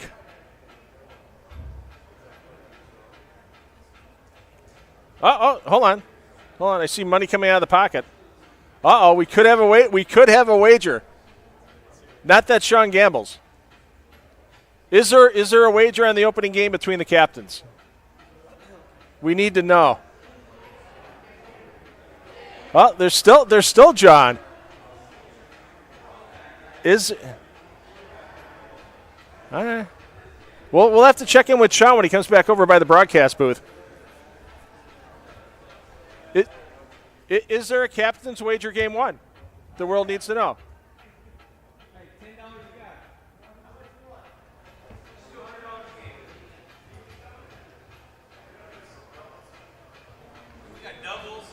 Oh, here we go. They're wheeling it. There's doubles. Oh, there we go. I like it. All right. Each team captain's wagered $100 on their team for the total game one. I like this. I like the confidence the captains are showing in their teams. Nobody backing away. I love it. This is awesome. Because you couldn't do this at a PBA event. There's no way we could do this at a PBA event. It would be fully against PBA rules. Yeah. Couple regulations. Right. Here. Let's get Justin Nolles back in the booth. And Justin, I'm telling you, this is the excitement starting to build here. The team captain's got a little wager going, and I like it. Little friendly action here. Right. Unfriendly action. Right before we start. Can I, and feel free to say you can't say, but Sure. What is the most you have ever bowled an action match for? I mean, there's not as much action as there used to be, but what's the most you've ever bowled an action match for? Myself? Probably Yeah. like a personal between two guys, not very much. But Okay. we've 7,000-8,000 in a couple final matches Ooh. that it got a little we decided Some Calcuttas and stuff? to chop it in Okay. a way that was very advantageous to win the match. And Okay. yeah, I think about $6,000-7,000. All right. Probably yeah. the most we've ever had. I'm sure these guys have bowled for way more than that, but You know, it's funny because probably with these amateurs right now, you know, some of them might hear, especially the kids, they go, $100. 100 it's a lot of money when you don't have a lot. Right. Yeah, I mean, absolutely. it's not like the young players are gonna have to pay for it. I mean, it's just between the captains and Sure. in that right now. Sean Rash, DJ Tackett, we're getting ready to get underway here inside of Bowling IQ. And you live relatively near here. It's not too far of a drive About for an you. hour and 20 minutes. Okay. I grew up just outside of Sterling Heights in Warren, so okay. I lived there for 15 years or so. Bowled here quite a bit in the last few decades. Okay. This center's been around for quite a few years then. Yeah, the whole building, I mean, it's gone through a lot of different names and a lot of different setups, but I mean, Bowling IQ's been great. We used to come here, practice, pay money, practice on a pattern for a couple of hours. Oh, nice. Back before really you had anyone doing that. This was just a good home base to come here. You pay some money, you bowl for an hour, 2 hours on some patterns and learn, and you weren't just, showing up to sweepers with no idea what was going on, even though I did that for a few years. That's expensive. So we were lucky to have places like this. This was great. So then, it must be. I mean, it's got to be a little easier now. I'm sure you have a home center you work with where you're living, where you can put the patterns down and that type of thing. Yep. Shout out to Royal Scott Bowling Center in Lansing. Love you guys. Didn't they just host a big national tournament for one of the? Yeah, we hosted NCAA women, I believe regional, it was. Yeah, regional. NCAA regionals. Yep. Yeah. And Storm Youth Championships in 2 weeks, I believe. We'll it's coming up. Okay. We'll have one in Lansing. Yep. All right. It's a lot of exciting, potentially something very exciting next year. I can't reveal what it is, but something very, very big that we hope happens. Okay. We're looking forward to it. Good to know. So, all right, here we go. Okay, I think all the wagering's been finalized. Uh-oh, here we go. I think we're all ready to rock and roll. And let's start on 1 and 2. So we got Owen, Chris, Byron, and Brian bowling with EJ. We'll watch these players for a couple frames. Like I said, if you're looking for somebody the entire time, right-click on one of those links in the YouTube description for any of the pairs, and that'll bring it up, and you can watch your favorite player all the way through while listening to the wisdom of one Justin Nolles and me trying to stay alive here in the booth. Look at that flush shot by Owen. I've seen Owen bowl a bit. He's from Michigan. Great up-and-coming bowler. He's going to be really good. Okay. He's one of the few that I actually do know in the match, so I'm learning some of these bowlers with you guys. Yeah, I mean, it's just incredible, though. I mean, there's somebody here from Alaska. There's somebody here from Texas. It's I mean, our birthday guy, Brian, from Texas, California, Canada. Incredible. It's just the number of people to come in and bowl a great event like this. Wow! Oh! Chris got hosed somewhere. That was tough. It's not a big tournament, but somewhere Randy Peterson is sitting in his recliner in Florida right now. And he felt the disturbance in the force after that 8-pin was on a live stream. I mean, any type of broadcast, Randy Peterson feels that. Randy's having cold sweats right now in Florida. He hates that I use that line now. When I saw him at the All-Star Weekend in Waukesha, it's like 15 minutes from my house, and I told him that. I said, here's the line I've been using on the live streams lately. He goes, dude, no. bruh, no. Hey, I mean, Yeah. he deserves it. Yeah. That's right.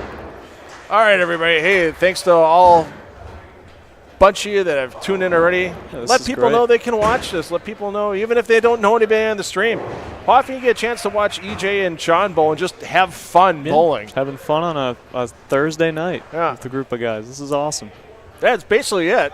This is one of the things that makes bowling great. The advantage of not being a very huge mainstream sport is, we're so accessible on a random weekday in the middle of suburban Detroit. You can come to Bowling IQ and watch Sean Rash and EJ Tackett bowl. It's pretty special. I mean, you probably can't show up to a gym in the middle of the week and watch LeBron practice, but that's what you're watching right now on the stream. Hey, EJ, throw it better. I don't. You may. I got the stink eye. This is not going to go well for his bet against Sean. For Sean, I got the I don't stink think. eye on that one.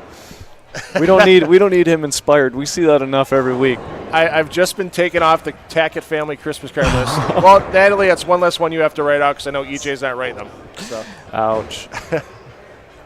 All over that spare. All over that spare. Good spare. Oh, I'm in for it now. Uh-oh. Uh-oh. That was a dirty look, Phil. That was. I don't know how I feel about that. I may need security to help get me to my car tonight. He might be short in stature and lower in weight, but something tells me he would fight like a pit bull. I get that feeling, too. I definitely get that Worst vibe. came to worst if somebody backed him in the corner. Is it? We're talking about how these guys are having some fun, or at least EJ was having fun until I shot my mouth off. Sure.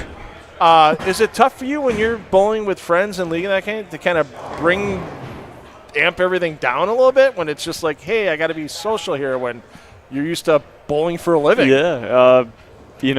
What really helps with that, Phil, is alcohol. But Very true. On a semi-serious note, it's there's almost more pressure. We bowled for the league championship the other night, and I remember, getting up on the approach and feeling a little bit of nerves. I'm like, I do this every day for a living. This shouldn't affect me, but if once you care about it, it still matters to you. It's, if anything, it can be a little tougher. Yeah, but the alcohol helps numb those nerves down a little bit in league. Helps the social part of it. It does, yeah.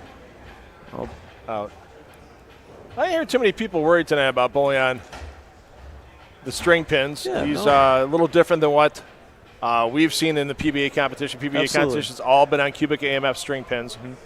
Mm-hmm. This is a different pin setter maker type of thing, but different manufacturer. Yeah, different manufacturer, but nobody's really, like, oh, I can't bowl on strings. Yeah, we've yet to see. I think the acceptance is slowly getting. Yeah, it's just going to be acclimation. Yeah. Like anything, we hated reactive balls at first, and we came to love them, and now we hate urethane again, and so we just we go through these cycles, and like I tell everybody that has a negative opinion on strings, if it keeps our bowling centers open for longer periods of time and helps take some financial pressure off the centers, it's pretty easy to get used to that. it's better than having nowhere to bowl. Yeah. And as you've seen so far, there's no crazy hits so far. We haven't seen anything too wild. No, we got a little time out here. Somebody's making we're making some changes here. So if you got a question for Justin, drop it in the chat. Throw it in the chat. So I'd like that. Yeah, somebody in the chat. This is going to be good. Yeah, it's going to be a lot of fun. No doubt about it. This is very interesting. I'm new to this too. This is awesome to see so many people come support it. So what's been the favorite new piece in the bag since we got a couple of seconds? Yeah, I switched ball companies in the off season, obviously. So I spent the first half kind of learning, what's going on. But RST Hyperdrive is my favorite ball right now. It's our big asymmetrical ball in the Roto Grip lineup. I have a feeling you'll see a lot of them this weekend in the PBA League. We're the 5 seed, so we've got to win 2 matches to make it to the Sunday show. Okay. That ball's just it's been my go-to asymmetric ball on tour. And is it technical difficult? Okay. Yeah. I feel like that's Sean rigging the scores to make sure he wins this bet, but I think it's just EJ is just using his mind power to this is the mind mess. games. That's it. To just mess with. So playing the long game, I respect it. Yeah. So you mentioned about getting used to new equipment with Sure. a new company with your move to Rotogrip. Mm-hmm. Is it just because you don't see tour, not just conditions, but tour transition as well, that makes that adaptation a little tougher? Like if you were just bowling on house or some other type of conditions, it'd be a little bit easier for you. But so Sure. you don't know what you're going to see on tour until you actually get on tour. Absolutely. Is what you're saying. I practiced on the patterns too with the balls, and I came into the season, felt pretty comfortable with the layouts. Like, okay, I have a good handle on things. And about 3 weeks in, me and the tour team were like, okay, we got to make complete layout changes. I mean, the tour transition's so different. Yeah. And a lot of it's not even, the amount of lefties. A lot of it's how fast the righties would get to the left. They tear up the front part of the lane a little bit faster, and just stuff you just can't prepare for at home. It's so difficult. Yeah. And it was kind of a shock. I got in there. I was like, I'm ready to go. Yeah. I've thrown these balls for 2 weeks. I'm comfortable. I've put in a couple hundred games, and we get out there, and I'm like, this ball doesn't do what I thought it did 2 weeks ago. So it was a bit of a transition period, but it's been a good one. Well, let's look at us here. I mean, JoPo Challenge 2025. I'm Phil Brylow, Justin Nolles, decked out in JoPo as well. Yes, sir. Jerry mentioned that things are, improve. Things are always improving. It's a process of improvement. Absolutely. Always with JoPo Grips. And you said you went to the finger grips years ago. Is there something that, like, if you could sit down with Jerry right now, that just go, could you just tweak one thing just to try it? What would that one tweak maybe be? Interesting. Because we're not talking. I mean, you said you're not tearing, you're not doing anything overall. I mean, you're not changing grips every 2 weeks because of wear. If I could change it, it sounds like such a staffer thing to say, but please never change the formula of the grips because they're so good. That's not a bad way to go. Yeah, I wish I could think of something. I really can. I obviously would love my own line of grips, the Justin Nolles JoPo line. That. There we go. Inspired by my favorite colors or something. I mean, I guess we could go with that. That is such a phenomenal idea. Nobody's ever done that before. There we go. Why don't they have specific, like, what would be the Sean Rash line would be, yellow and black. Yellow and black What colors, would the EJ Tackett line be? What would you mentioned before, the green and orange. For University of Miami. So absolutely. Why are we're just here to Jerry, inspire the bowling community. Jerry, we got a marketing idea for you. Where'd you go? I'm going to need 10% of at those least profits. And not just of yours, of everybody's. Yeah, I need you them came all. up with the whole idea. Of course. Yeah, I mean, we see the ball lines all the time. That EJ has his own ball, Belmo has balls. It'd be kind of cool to have those accessory type of things. Yeah. We have so much free time to think about ideas, so I'm always going through these, what can I do to make bowling interesting? It doesn't have to make it better, but more interesting. Okay. So we've got, I think we got Sean coming up here for a second. One question here in the chat. Let me read that over. All right. Chris, to answer your question, in my opinion, the AMF synthetic lanes tend to hook a lot earlier for me and more overall, but definitely in the front, 15 feet of the lane, a lot more friction. The gutter tends to be a lot better on AMF lanes. But yeah, those are probably my two main things. A little more hook in the front, and the gutter tends to always be better on the AMFs. When's the last time you threw on wood? Let's throw that one out there for you. That's been a while. Hold on. We have breaking news. Oh, here we go. We have a Sean Rash 5-pin. Sean's. I thought it was a 5-pin. Son of a gun. Sean's showing his age out here. Well, if he can chop the 3 off the 5 here, that'd be a trick. I think that counts for a beer. Got them both with the ball. Bummer. So. Yeah, Chris, it'll be interesting to see if that impacts scores at all, since we are bowling on two different bays here. Yeah. We were talking with Neil Stremmel. One of his upcoming bowling breakdown videos is about the string pins, and he was talking with Neil Pennington from AMF. Okay. About it, and Neil Stremmel brought up the fact of, and you're not old enough to remember this, but I am, 40 years ago when synthetic lanes first started coming about. Now, I actually grew up and bowled my first leagues in a place that was one of the first synthetic installs in the nation. So Wow. I didn't know any different at the time at Red Carpet South in Milwaukee. Wow, interesting. And okay. so I didn't know any different at the time, and then keep finding more wood. So Yeah, when I oh no, EJ with the low 5. when I first started, taking bowling serious, probably in my mid-teens, I bowled in Mansalona, Upper Michigan, and 8-lane Woodhouse. Okay. So I grew up, basically they hooked so much. I was throwing a plastic ball. So until I was probably 21, I didn't throw a reactive ball because you did not need one where I bowled. Yeah. And then we went to synthetic lanes, and my plastic ball went straight, and that's when I learned real bowling existed. So it was cool that I grew up with that, and I got to experience it.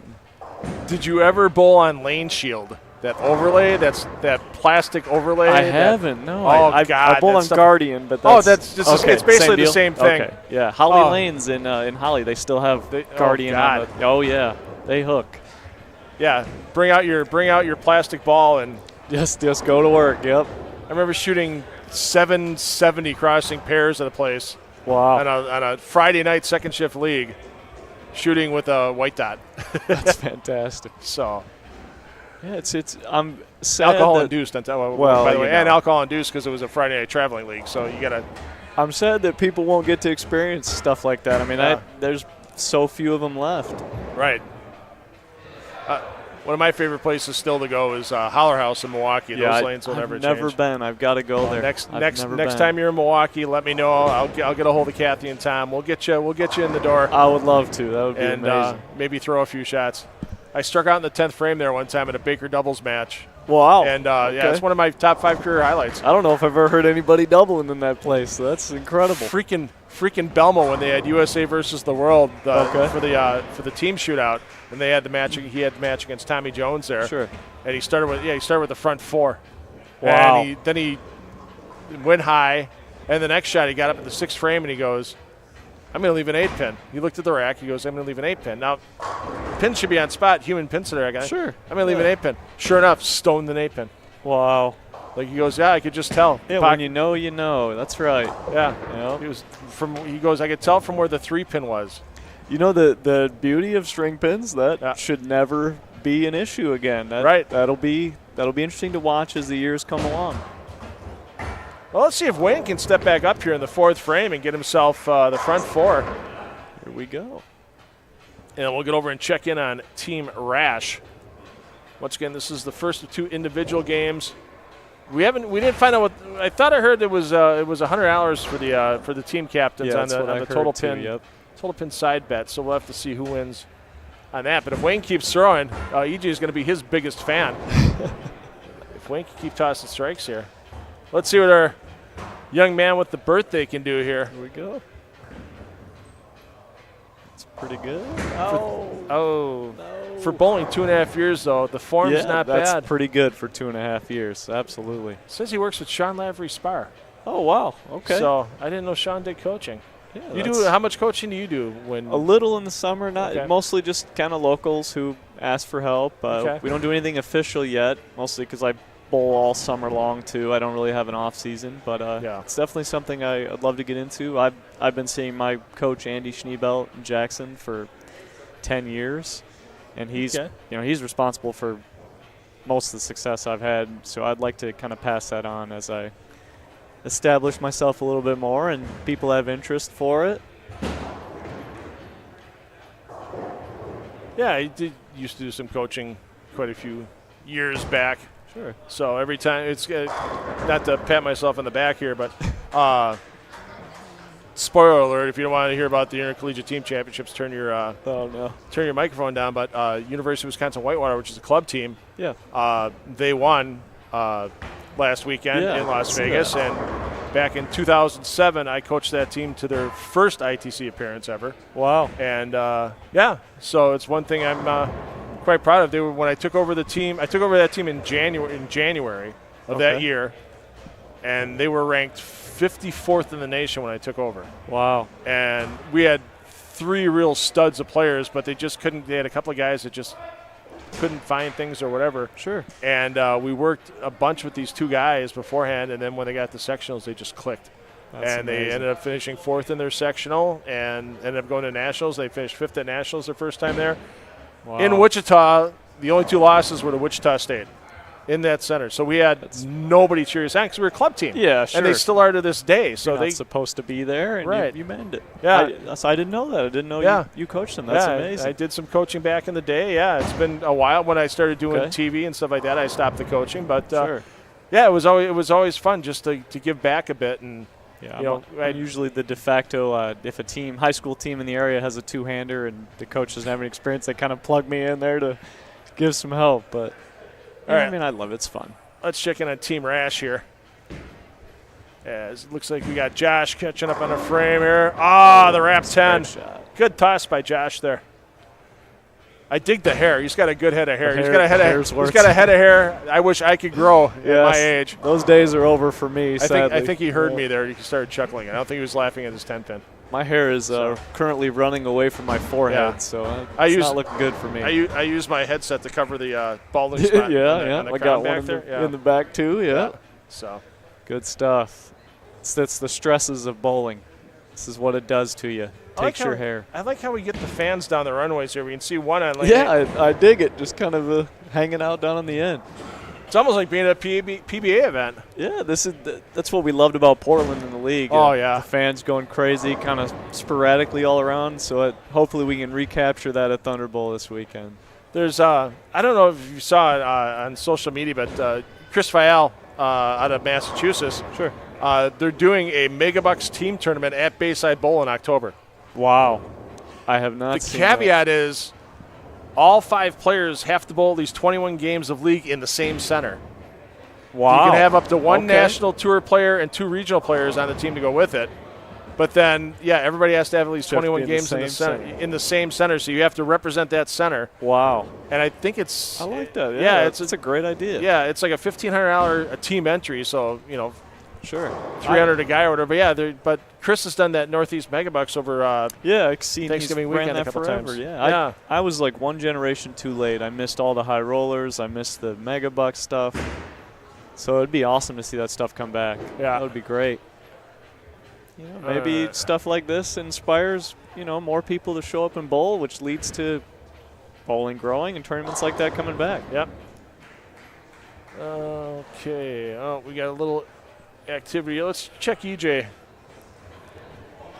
Ever since I said throw it better, that's all he's done. Yeah, he listened to your advice. Yeah. All right, EJ, I'm sorry.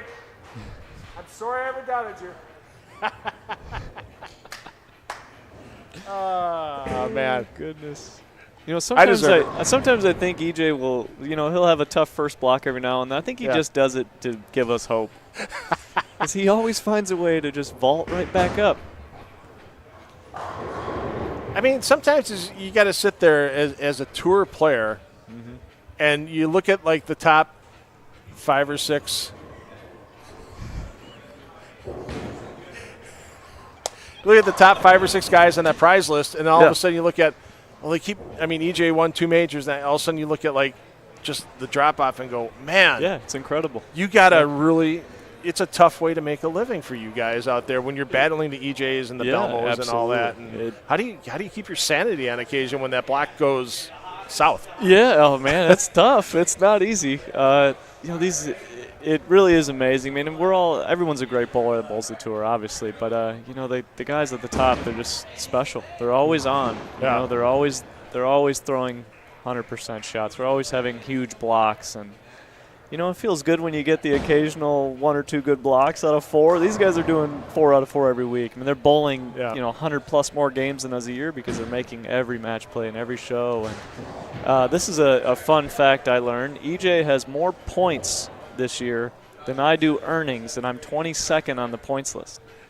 That just goes to show you how dominant his season was this year. It was incredible. And now, unfortunately, the stats for the PBA for like past seasons and stuff are unfortunately not tough to easily find, accessible. But back in the days of extra frame and flow bowling, I did some research on dollars won per pinfall by PBA players. Wow, okay. And back in the day, there was only one player that averaged more than $1 per pin, and that was Chris Barnes. So like even like Walter Ray with the life of his career and that kind of thing, because he bowled so many events. Yeah, he was so consistent over yeah, so he long. didn't have. He was like 97 cents a pin or something like that. Wow. So it'd be pretty interesting this year, like the number of pins that EJ knocked over total. I would love to see those stats. By yeah. it's got to be a couple bucks a pin, I would think. I mean, he bowled, if he bowled 500 games and he averaged 220, that's 11,000. 110,000 pins. Yeah, we have to do these numbers. Now, yeah. now I'm fascinated by this. I used to get such good stats, and hopefully the PBA record keeping comes back. I know they're hopefully we get back with that. I know they're making a change with the company that handles all the. I did see that. Yeah, we're moving on from that. Yeah. So I'm a stats guy. I love it. You know, that's how we learn what to get better on throughout the years. And do you use an awesome app to track your rounds? Yeah. And stuff? So we use I use 10-pin toolkit a lot. That's the big one that I've been using. But I just look online. I mean, every week we use Lane Talk and all those. And just, the main thing you're looking at is your strike on strike percentage, your clean percentage, spare percentage, which you can always get better at that. But there'll be some weeks where you're 60% strike percentage, and you look up and the leaders are 68, and 8% doesn't sound like a lot, but over 60 games, it's a ton, and that's the big difference. These guys just strike so much. Right. Yeah, we got a tangle trying to untangle there on lane 5. Looks like closing time at a college bar in Ann Arbor. Hey now! My wife would know. She went to Michigan. She went to I got to ask her about that. I'm sure she would know.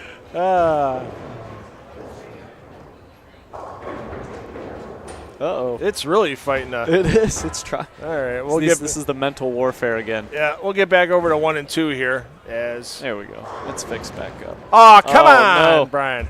So I've never seen a 7-10 conversion on strings. I would love to see that. I've seen a big 4. Oh, wow. Okay. But that was McCune at EJ's place during the regional. So that makes sense. So Nuke.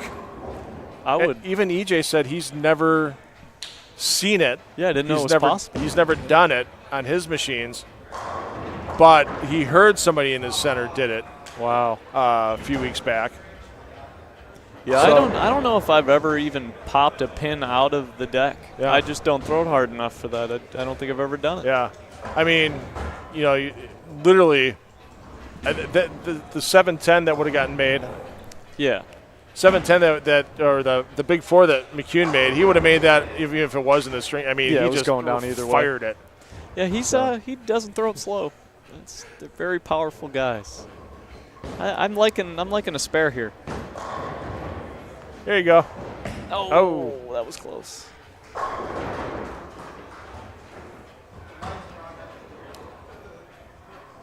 All right. So do we have more EJ or more Sean fans in the chat? I don't know. I'm interested to know here.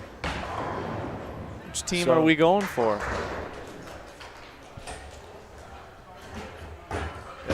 Yeah, I know we'll get back to Team Rash here momentarily. I know there's some issues that they're fixing on the technical end. Let's take a look here at Rob Lyon as he shoots at a 10-pin in the dark. And misses it. It's going to be a little tough making it when you can't see the pin. That's difficult. Yeah. Hard enough to make a little bit of pressure like this, Yeah. And now it's Sean Rash stepping up on lane 8, everybody. Sean Rash. Team both. I love it. Great answer. Bowling in the dark. Sounds like a documentary that we don't want to watch. Right. Oh, look at that. Look at that shot. You could hear that 10 go down. You didn't even need to see it. He's done it for 20 years. He's looking great. Have you ever seen these tournaments now that you bowl and they have a screen out by the arrows and the ball so you can't see the pins? Yeah, kind of like a mini Pete. Things like I have. That's incredible. You can only tell your pinfall because the automatic scorekeeping will tell you what pins are left and stuff. Wow, yeah, that would be awesome. I mean, I think it would be neat if they could do it. And I thought about this, and I'm trying to come up with the design. Sure. Instead of doing the screen where it goes all the way up, do it where, like, from the arrows to, like, 45 feet, you just have it covered with a tarp. Like an elevated tarp. Wow. So the ball rolls underneath it so you can't see your reaction, but you can still see it coming out at the end of the pattern. That would be awesome, actually. I'd love to do something I think like that could be Tom Clark, that could be a fun PBA event. We need some, like, obstacles, something different like that in bowling, some fun thing at the All-Star weekend. There was, if you go back on YouTube, now once again dating myself because you're in your early 30s, right? Yeah, I am. Yep. You 33. may have seen this when you were a kid. It was called Let's Roll. It was a college bowling show, and Randy Peterson was the color guy on it. It was on TNN Network back in the day. Okay. And they brought in college teams, and I'm saying they're old now because some of these players are on these college teams and are in their 50s. Oh, wow. Okay. But they would do things where they would do, like, the ball had to go – they had to throw it up a ramp and then jump the ramp, and it would come down a hook and stuff. Yeah, they had some of these crazy challenges, blindfolded bowling, and that would be amazing. But it was –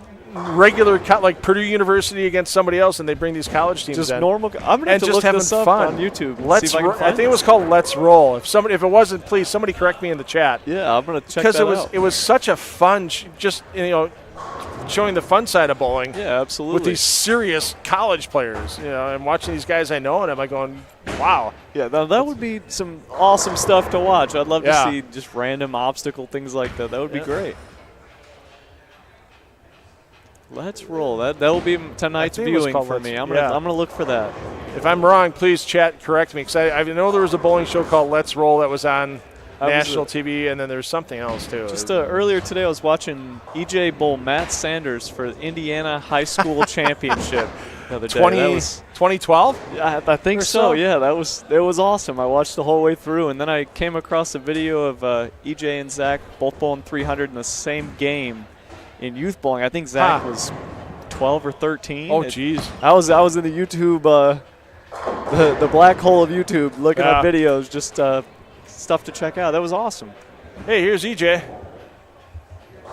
It's funny watching the entire crowd just lean out over the lane with him. I love that. That's great. I don't think EJ's ever bowled with a fan that close to him in his life. That's probably the first time. That's got to be. That's way cool. All right, let's get back to Rash. With the lights on. He likes it, and you see why. Good shot. That Sean Rash guy kind of good. Something about Hall of Fame. Yeah, you don't get there easily, that's for sure. Yeah. That's great. It's awesome I get to, I'm kind of aging Sean here, but he was one of my idols growing up to watch, and now to get to come see him do stuff like this is great. So who's Michael Fagan was on the show? Oh, okay. Yeah, all right. Yeah. Okay. I don't. If it's not, for some reason I'm doubting myself in the Let's Roll right now. I think there was some other bowling show that was on there. It was kind of a twist. It was more of a bowling game show. Got it. Okay. So I'm doing the same thing in Milwaukee right now. It's a bowling game show. We just happen to have bowling on it because they only bowl 4 frames at a time, and they win prizes if they strike in the mystery frame and all sorts of stuff. Oh wow. Okay. So it's kind of fun. Bruce City Bowling Show for those of you that is your show. Want to dive down a YouTube rabbit hole sometime.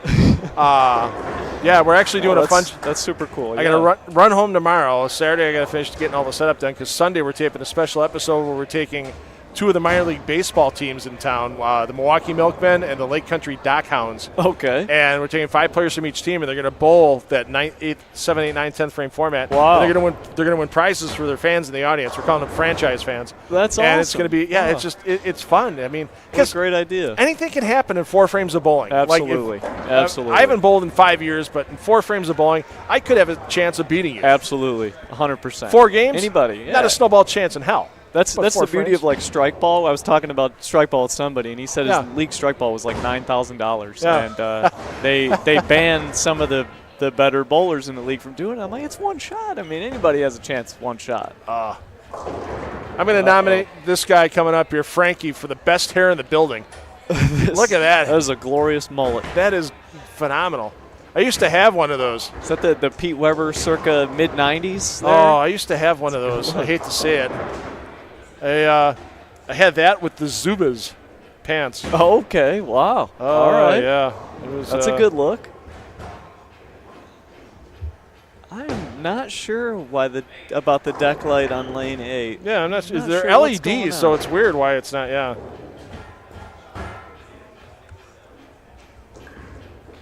I thought I had it on my phone, but I guess. Zubaz pants. That's a throwback there. Oh yeah. There we go. Rock and Bowl was the show. Rock and Bowl. Thank you, everybody. When in doubt, ask the audience because somebody's going to know. You had Let's Bowl right. It was a game show on Comedy Central Ah. that Chris said. Thanks, Chris. Gotcha. More stuff for me to watch on YouTube. Great shot by Bill there. Good to see some lefty representation here.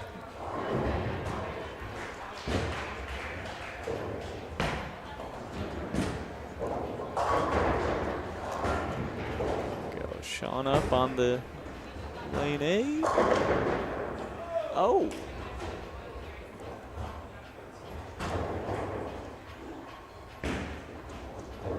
So it sounds like we need to bring this. That is a mullet. Incredible. I'm going to, I don't usually do this. I'm going to hold my phone up here. Unbelievable. The pants are fantastic. The mullet and the pants combo. Excellent. That is the mullet right there. It's that could rival Frankie's mullet. That's pretty fantastic, Phil. We gotta bring that back, Phil. We need that. If I could get the hair back, yeah. Hold on a second. We gotta get Frankie over here. Yeah, we gotta Sean, let him check this we out. gotta get Frankie over here. We gotta ask who wore it better, me or the mullet, me or Frankie. Who wore it better? Oh, he just went that way. There he is. Who wore the mullet better, me or you, man? What do you think? Who wore the mullet better, you or me? Ah, see, Frankie said me. It's a glorious Thanks, Frankie. mullet, no doubt.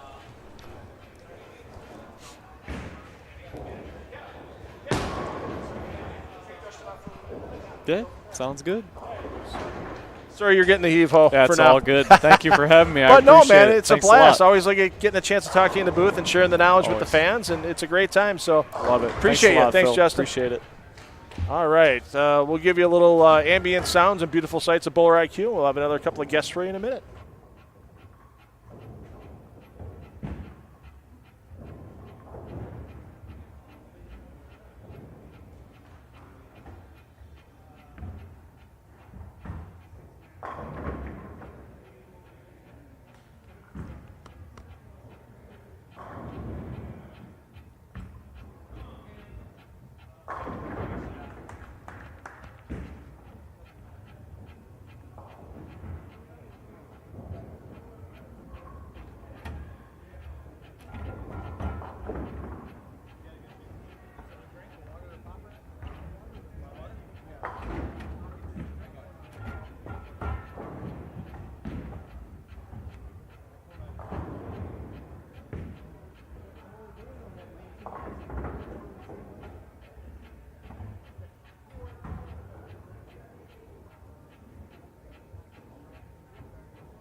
All right.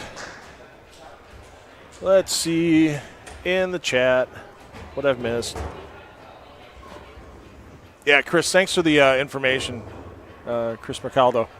Yeah, Rock and Bowl, that's exactly what it is. Yeah, don't get down the rabbit hole for too awful long. You may never come back out.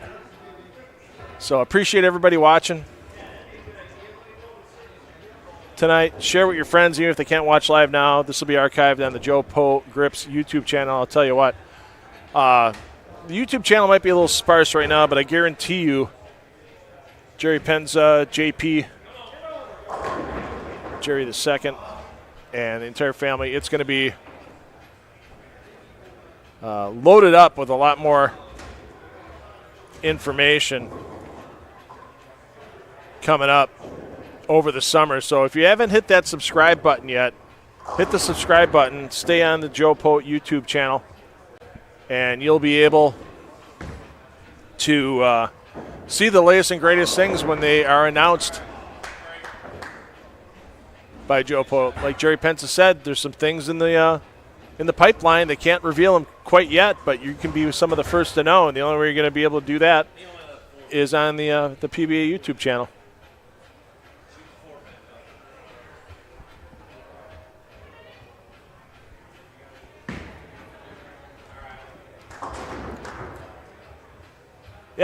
the PBA League Big Battle of the Brands. I believe they have practice tomorrow at Thunder Bowl. I know they're in the arena. And it's a good 5 days for some of these guys there because players like EJ are not only going to be there for Battle of the Brands, but they also have the PBA playoffs that will be taped for future airing on Monday, Tuesday, and Wednesday. So I'm sure those sessions at Thunder Bowl will be full of fans from the greater Detroit area. And I'm sure once those telecasts get ready to air on Fox. Yep, they're taping 2 shows Monday at 5 and 7 p.m. The quarterfinals are taping Tuesday at 5 and 7 p.m. And then Wednesday, they'll tape the semifinals. And then the actual championship will be held on May 24th.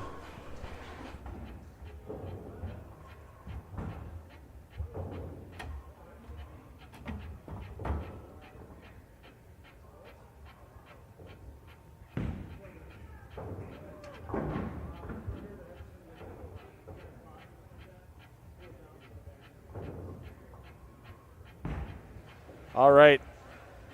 And joining me in the booth from Bowlers Mart is Doan Moose. And Doan, finally met you in person. I knew you for a bunch of years, cross paths on social media and everything, and now we finally got to meet in person. So happy to meet you, and glad to see you got everything going real strong here with Bowlers Mart inside of Bowler IQ. Well, thank you very much. Whoa, hold on 1 second here. Oh, hey, I see what happened. Technical difficulty. We got unplugged. Let's try that now. Perfect. Well, thank you very much. No, I still can't hear you. What's going on? Let's try this. Third time's the charm. Here it is. Bingo. Bam. Thank you very much. I appreciate it. I got to tell you, your product you produce here is absolutely awesome. Well, I appreciate that. It's a labor of love, as you know, when it comes to the sport of bowling. It is. Because you've been around it for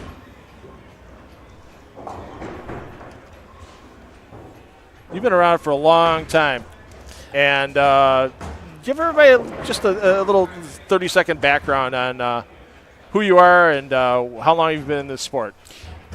Well, my dad used to go bowling when I was a kid. So at 2 years old, I got indoctrinated in the bowling, and I just loved it. It was something the family could do. My father was very competitive, and I carried through his footsteps. Bowled in college, won the national championship, went to work for Ebonite for a while as a tour rep, and I helped in R&D a little bit. Went over to AMF, and I worked with Del Warren. We worked in R&D together, and I was a tour rep for AMF for quite some time. And in 2000, I got hired by Storm, and I worked at Storm from 2000 to 2024. I wore many hats there, and very, very proud of my transition through the industry. And I came to work here at Bowlers Mart. Cliff and I have been friends for quite some time, and they offered me an opportunity to come to work for Bowlers Mart. And this is a great company. They love people. They love bowling. They love giving back to bowling. It's been absolutely just fantastic. Yeah, I mean, I know I'm from the Milwaukee area, and there's a Bowlers Mart inside of Bolero Wauwatosa. So Mitchell Shumway, I've gotten to know Mitchell over the past couple of years. He came in to take over the management of that shop when someone left. And, you know, for being in a center that kind of lost a bunch of league bowlers, he still keeps everything quite busy and brings in a lot of bowlers from a lot of other centers to buy equipment from his stuff, because he's personal with people. He takes care of people. He looks out for people. And that seems to be, you know, the same thing here. When I was talking to Kenny or Greg, you know, they're looking out for people. You're not just a number walking in the door, even though Bowlers Mart has many, many shops across the country. Yeah, we do. And our biggest thing is we really focus on customer service. It's very important to make sure that they perceive the product they're looking for. We go out of our way to try and get them on the lanes. We try and give them some tips they can work with. We really try to work on them as far as making sure they make the right selection. And the reputation and the hard work the guys do pay off. Using Mitchell as an example, having a chance to talk to him technically and watch him work with customers, he's absolutely just fantastic. Yeah. I mean, he is really a top-notch driller, top-notch store manager. He's fantastic. The group here at IQ, we feel very grateful for the guys we have here. Kenny does a great job leading his team, and he does a great job training them in.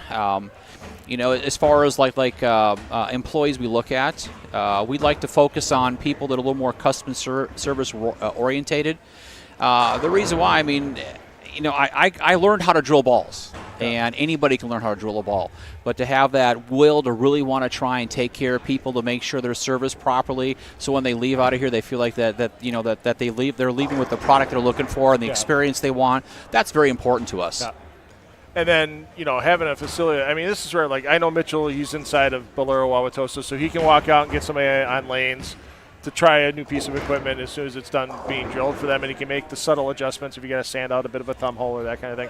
But how incredible is this facility at Bowling IQ that not only can people get their equipment done here, but also Justin was talking a little while ago about they'll put practice patterns out here for players, and they can come in and practice and that. It's got to be a nice advantage to things that other centers just can't do, or pro shops inside of other centers just can't do. Yeah, certainly that is correct. One of the programs we do offer, people can call ahead of time. They can rent a lane, and if they want, we can oil a pattern for them. They just have to let us know. There's a little charge in that because there's labor to get it out. We have to strip the lane and go ahead and rerun it again. So there's a little bit of labor involved there, but it's definitely something that we like to provide our customers. One thing we're focusing on doing here at IQ, we're going to start doing monthly clinics with well-known coaches from around the country. Right now, we're in talks with Carolyn Doran Ballard to come in and host a session. Sean is interested in coming here and hosting the session. I talked to Marianne JoPo. She wants to come in and host it. So there's a blast from the past with Marianne. She's a very good coach, very good. You probably didn't know, but she was like an All-American softball player. No, that I didn't know. I just remember her from being on a tour back 20 Boy, she is a years talent. Ago. She's very, very athletic. And also Mr. Hatfield from Columbus. We've been in talks with him. So we're trying to get really good coaching in, and we want to provide the best service we can to our customers.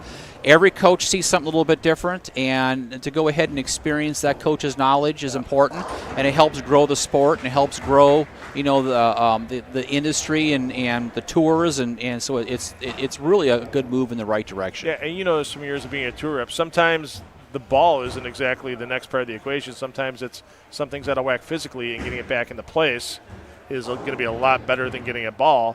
And getting that coach's eyes on you on top of it sometimes can be that little bit where you just go like, oh, wow, now it feels that feels like it used to. Wow, I'm throwing more strikes. So it makes a big difference. So sometimes it's not the latest and greatest piece of equipment. Sometimes it's come to a center like this and have the pro shop guy that knows your game, that's a coach, keep an eye on you and get that lesson, and all of a sudden, things are clicking again. Absolutely. Yeah. Right now we're setting up a session down in Florida. We're using Francisco, and we're doing 4 events down there right now in Florida. They're going to be executed towards the middle of June, and so we're really excited to roll that out. And that's sort of a little test market we're doing right now, and if that proves to do really well, we're going to introduce it across the country, and we'll do coaching through all of our stores. So we're really excited. Nice. So this is a time of year where a lot of the spring league bowlers get done, and they don't throw during the summer. They'd rather hit a golf club or go out and play in this softball. neck of the woods, absolutely. What type of preventive maintenance should bowlers be doing before that equipment goes away for 2 or 3 months? What I would suggest to do is you want to come on in, and I would do a spa package on my ball. We offer that, and what it is we do an oil extraction. Okay. We do a resurface on it. We throw a set of grips in there. That's part of the program. But the whole thing is you want to go ahead and extract the oil out of the cover. Okay. You want to go ahead and you want to change the topography on the cover. And what that is you want to think of like a bald tire compared to a fresh tire. Yeah. So when your car burns through a tire, you have to go to your local tire store to get a tire. Yeah. Bowling's a little bit easier. Yeah. Just bring the ball into us, and we'll go ahead and surface it back to factory finish. Now, if someone's really in tune to their game, they might have a surface that might work on a ball a little bit better compared to what the factory has. as long as we keep notes of that, we can replace that and Oh. redo that all the time. Nice. And we suggest going ahead and getting your covers adjusted about once every 30 to 40 games. What happens is as the ball's rolled, the sanding lines are more like rills, and as those rills burn smooth, the ball loses friction. As the ball loses friction, it doesn't quite have that drive to the pocket, so it starts deflecting. Okay. A lot of times you ask customers and you feel their ball and it feels really greasy. And when's the last time you had it clean? No, I don't clean my ball. Would you ever notice when the ball hits the pocket, it looks like it just doesn't have that drive like it wants to deflect? It just can't attach itself to the surface like the way it used to. Give it a nice spot treatment, you soak the oil out of it, and you add surface to it and bring that surface up fresh again, and the ball's like brand new. Nice. And then, because is there anything special they should do then once all that's been done with the spot treatment? When they know that ball is going to be sitting at home for 2 or 3 minutes before it gets touched again, is there a certain way they should store the bowling ball? Like, obviously, you don't want it in the back of your car because your car gets hot, that kind of. But is there any special way they have to store it once it gets back home? I would suggest when you get a new ball, you get the plastic bag with it. Okay. Keep it. If it's going to be sitting someplace for a while, drop it in that plastic bag and let it sit. What happens is when these bowling balls will soak up anything. You spill Coca-Cola on it, it'll soak it up. Wow. And so if you leave it in the closet, or we all do, closets are dark, there's moisture in there that'll soak into the bowling ball, and as that ball starts to soak in moisture, that can cause it to crack. But if you put a plastic bag around it, no moisture. Yeah, no moisture. That's good bit of advice here. If you got a question for Doan, don't be afraid to drop it in there. I mean, picking a pro shop gentleman's knowledge with this much knowledge is not a bad way to go. Drop a question and we'll ask him. So, shoe selection is huge. Yes. Replacing sole. I mean, what average should somebody be when they should maybe think about getting one of those shoes with the replaceable soles, and then how often should you change those soles as well? Well, I break the shoes down a little differently. Okay. So we have what we call our athletic shoes. They're universal left or right, and they're great shoes, and they're very simple. If you're going to go out and bowl, once a month, maybe a couple times a month, have your own shoes so you get an idea how it slides. It helps you create consistency. Okay. But if you start to bowl a little bit more often in league, there is a series of shoes, their performance, where it has like the good rubber, the good chamois slide sole with a little bit of a raised heel. That's very important. Okay. The reason why, when the foot comes in, the weight of the ball, the weight of the foot hits the ball to toe. And then when it creates a heavy spot, and what happens, that heel starts to touch. When that heel touches, it gradually slows the bowler down. That what happens is when the heel will start getting under the knee, and that'll start gradually slowing you down. And what happens there is you get the transfer of energy from your body slowing down and the swing keeping the same speed. Okay. And so it helps for consistency. Now, when you start getting into the adjustable soles, those are important for anybody that starts bowling in more than one center, and they start traveling to a tournament here and there. Especially you go to the USBC tournament, the Open. Sure. You're in a large area. There's different type of airflow in there, and generally the approaches are a little bit tackier. It just has to do with the environment, and it's just part of it. And also, when you go there and you take a look at it, the ceilings are so much higher, your bowling ball looks like a BB going down the lane. Yeah. I remember the first time walking in the bowling stadium in '95 out in Reno. Yeah, that's. I had bowled a couple nationals before that, and then you walked in the stadium, you're just like, wow. Yeah, we were out there in '95 when they were building it, and the layout changed a little bit. I was fortunate enough where I seen the original blueprints, and when we came on top of the escalator, that was supposed to turn to where that it was like a private club. Okay. That was supposed to be the exit off there where you'd come on through and you'd walk all the way through the pro shops, and then you'd go weigh your bowling balls, and then they would transport your bowling balls to your lanes. Oh, wow. So that all changed over time. The USBC, they wanted to be more traditional to carry them on out, and then it opened up to where they put the pro shop out to the side, and they just walked through the concourse into the back area. Yeah. But watching that being built, I've never seen anything like that before in my life, and that was really cool. There's nights we get done working, and I just like to walk up top up there and either have like a cold beverage or a soda pop and just sit and just enjoy the environment. I love bowling, and just watching that was awesome. It's hard to believe it's been 30 years. It has, isn't it? Yes, it's hard to believe. Let's watch Sean Rash throw here.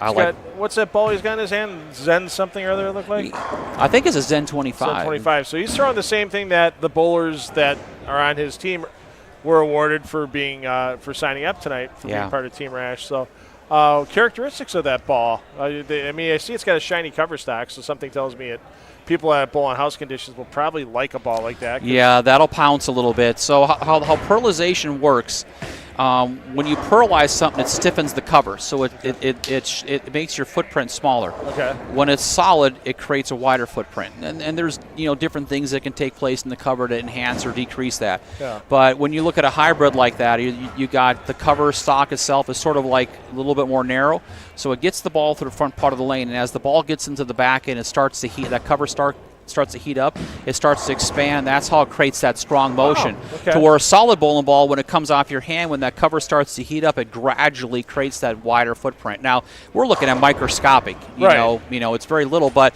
if you look at what's on the bowling ball touching the lane, I mean, if you have like 1 hair and you increase to 2, I mean, that's adding more. Right. So. Yeah, because you look at, you think about it, bowling is such a game of microscopic and, millimeters or that type of thing, because lane tolerance, 41 thousandths of an inch tilt on either side of a lane, and bowling ball surfaces, you change it from 5,000 grit to 2,000 grit, and it's a big difference in how the ball rolls. Oh my God, it's amazing. If anybody ever has a chance to get down to Kegel, they have lanes that they can adjust the topography on it, and it doesn't take much to make a bowling ball to where originally you were able to throw it to the gutter and have it scream back, and they make a little adjustment, and that ball doesn't hook no more. I mean, it is microscopic. They were there's still a video floating out there somewhere where they did it to Pete Weber, and they had him throw, and then they took him out, and they didn't do anything but adjust the tilt of the lane 40 thousandths in the other direction. Yep. And then, score update. Okay, for the big money. And then, so Pete came back in, and he threw the ball, and it took out the 6, 9, 10. He's like, what did you guys do? You guys must have put more oil in the lane. Nope. And Pete's watched his bar, and he's going, and then they finally told him that, they changed the tilt of the lane, and that's how much it affected it. So, Team Tackett takes game 1, 17-73 to 17 by 30 pins only. That's close pretty competition, tight. So Sean's out $100. And we got our players right now. They move in to the middle pair. So Sean's bowling on 5 and 6 as he comes a little light. So he's got to make the adjustment, changing pair to pair, where the players that have been there for a game don't have to. That's one thing where you just watch how these guys make those adjustments so quick when they move pairs to pairs for these PBA Tour players compared to even high-level amateurs, that type of thing, where they throw one shot and then you watch them, they throw the first frame and it wasn't quite there. And you watch them 90% of the time get up in the third frame and they're in the pocket. They might not carry, but they're in the pocket. And just to be able to make those reads in that, it's got to be. And the moves they do is insane. Yeah. I got a experience with Wendy McPherson. I consider her really a talented bowler. We're bowling out in Delaware, and she just snuck into the top 24. We agreed we're just going to drill 2 balls, and that's all she's going to take out. And as she was bowling, we hit a pair, and we had a whole game plan. All of a sudden, she threw a shot, and the ball didn't hook much. It just went long and just labored up the hill. Yeah. So I'm reaching in her bag. She says, "No, I got this." Okay. And then I watch her get up there, and I'm looking, and she's standing in the same spot, and all of a sudden the ball hooks, gets to the next lane, strikes again. So what did you do? I just didn't hit it as hard. Well, what do you mean? I just didn't hit it as hard. I said, well, but do you set your hand? She said, no, I just got to the bottom. I just didn't quite hit it as hard. Yeah. Well, how about the lane that didn't hook? She goes, oh, I grabbed on that one. So she has one lane she's grabbing on, and the other lane that she's taking her hand out of and striking. Yeah. That just baffles my mind. I mean, that's how good these players are. The physical adjustment is insane. It's so nice. I mean, you watch them on TV, they make it look easy, and it's simple. But when you get out and you start bowling the patterns they bowl on, a house pattern gives you freedom everywhere. Right. I mean, you just throw it to the right and it hooks back. But out there, the break point is at 40 foot. Yeah. Now they have to use their hand to make the ball come off the lane. And then with that, they have to make sure they get the ball to roll heavy enough to strike and hit the pocket hard. So, I mean, their talent is just insane. Yeah, I mean, to watch, the top 200 guys on tour. I mean, okay, the top 10 are in their own world at the moment, that kind of thing. But you watch the next 190. You watch the guys like Justin Nolles that had a great year last year, and this year was a little tough because he changed ball companies early. Still made a show at the Players, and you just watch these kind of things. You just go like, even the guy that's 200 in the world is still just making these phenomenal little fine-tuned adjustments in the physical part of their game. It's to insane. get the ball to strike. We were out in Carolina Lanes in 1996. and they ran a tournament after their tour stop was done, and they invited the touring players to bowl. Paul Kaler went out there, and Paul was sort of in the middle of the pack. He's a very good bowler. As far as the tour. name. Yeah, he's great. Yeah. And he went out and bowled against the amateurs, and there were some very good amateurs. There's no disrespect towards them. Yeah. But you're looking at someone as seasoned as Paul. Yeah. He just ran away with the tournament and hid. It was very impressive to watch him bowl. Good bowler. Yeah. I remember the name from the late '90s, early 2000s, and he bowled collegially he wasn't a Wichita bowler. Did he bowl collegiately? I don't think so. I think he went to the regional program and then went on tour. Okay. I think. Where did you bowl collegially at? I bowled at Vincennes for 2 years. Oh, okay. And then from Vincennes, I went to Nebraska. Okay. I bowled under Straub. Sure. Straub's a great coach. You know Tony Oliva? I know Tony Oliva very well. I'm sure you know him well, but I mean, hi, Tony. He's from my area in Milwaukee. I love Tony to death. He's a good man. He actually just won his first PBA 50 regional. Did he? Yeah. So he a couple of weeks ago at Plaza Bowl up in Ripon. Oh, that's Mike Shady's awesome. old place. That's awesome. So yeah. Yeah, Tony is definitely a student of the sport, and he's learned an awful lot. He's a very smart bowler. Yeah. You can have all the talent in the world, but to have someone who's very intelligent throwing the ball, that lane experience, that means the world. Yeah, Tony took a few of my bucks over the years, so that's one of the other many reasons why I don't throw a ball much anymore. Yeah, he took mine too. Yeah. So, but yeah, good to see Tony. And that's a neat part about the regional program for some of these guys. Tony worked, all these years, and now he's got a little extra time off. He's got the years on the job, and now he can get out and beat his head in once in a while against some of the best in the Midwest. So there's some solid players in the Midwest region. That's for sure. Well, there's some very good players. There was a name on there. I was live streaming in Cuyahoga Falls the PBA 50 and the kids regional doubles a couple of weeks back, and I'm like going, I wish I would have been in Ripon just for Mark McDowell was on the roster. Oh, was he? Oh yeah, my God! I'm like going, wow, I haven't seen Mac throw the ball in a long time, and he was just one of those guys you could just watch all day long, back in the '90s and early 2000s. He might be one of the nicest bowlers to ever throw a bowling ball. Okay. He is just a nice man. So. Even nicer than you, Jeff Rickles. I know you're not watching, Jeff, because it's probably past your bedtime. So hashtag buy the blog. I like getting. I haven't always gotten along with Jeff on ideas of bowling and stuff like that. But he's one thing I can always count on with Jeff is he's just civil and he'll have a discussion with you. It's not yelling and name calling like you see. He'll just sit there and he'll have a discussion with you about what he thinks.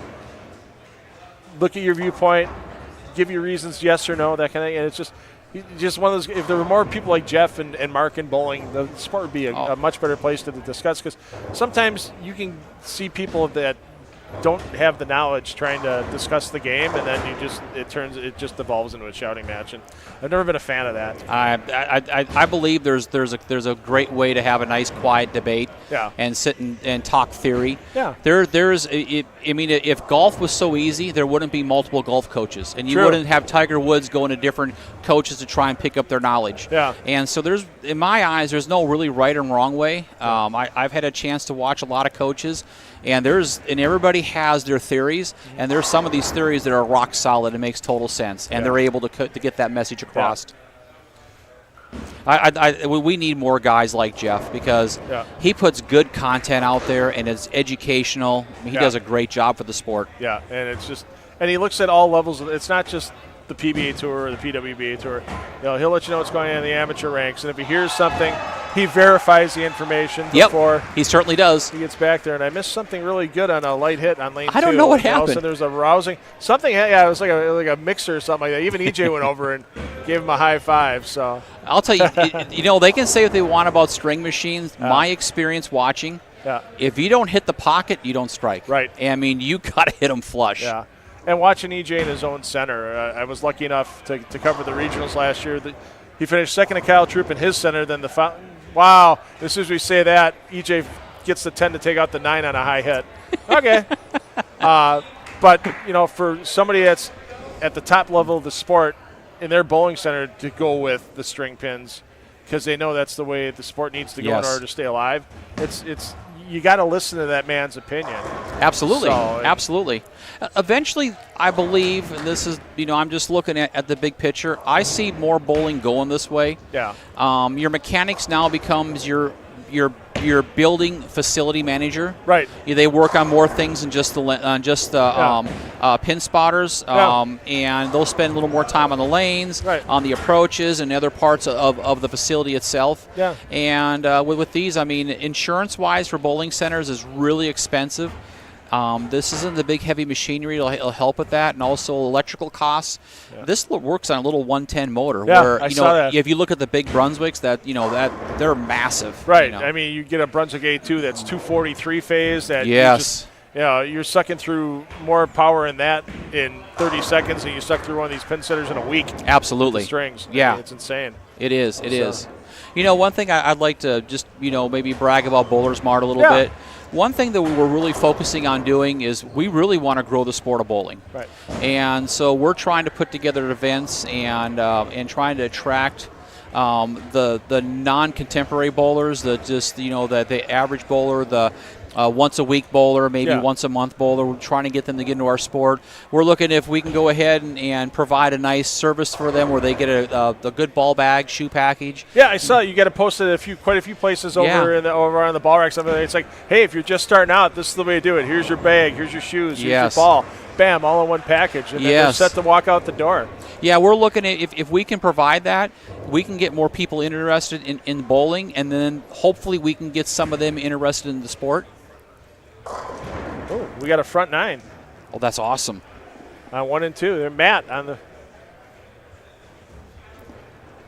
We were bouncing around all the other pairs. We didn't bounce back to 1 and 2. And now we got our front nine coming up. So, has there been a 300 in this facility? I wonder since the new machines got put in. This is the first tournament we've ever ran. Oh, first tournament. Okay. Yeah. So that's good. This could be history in here.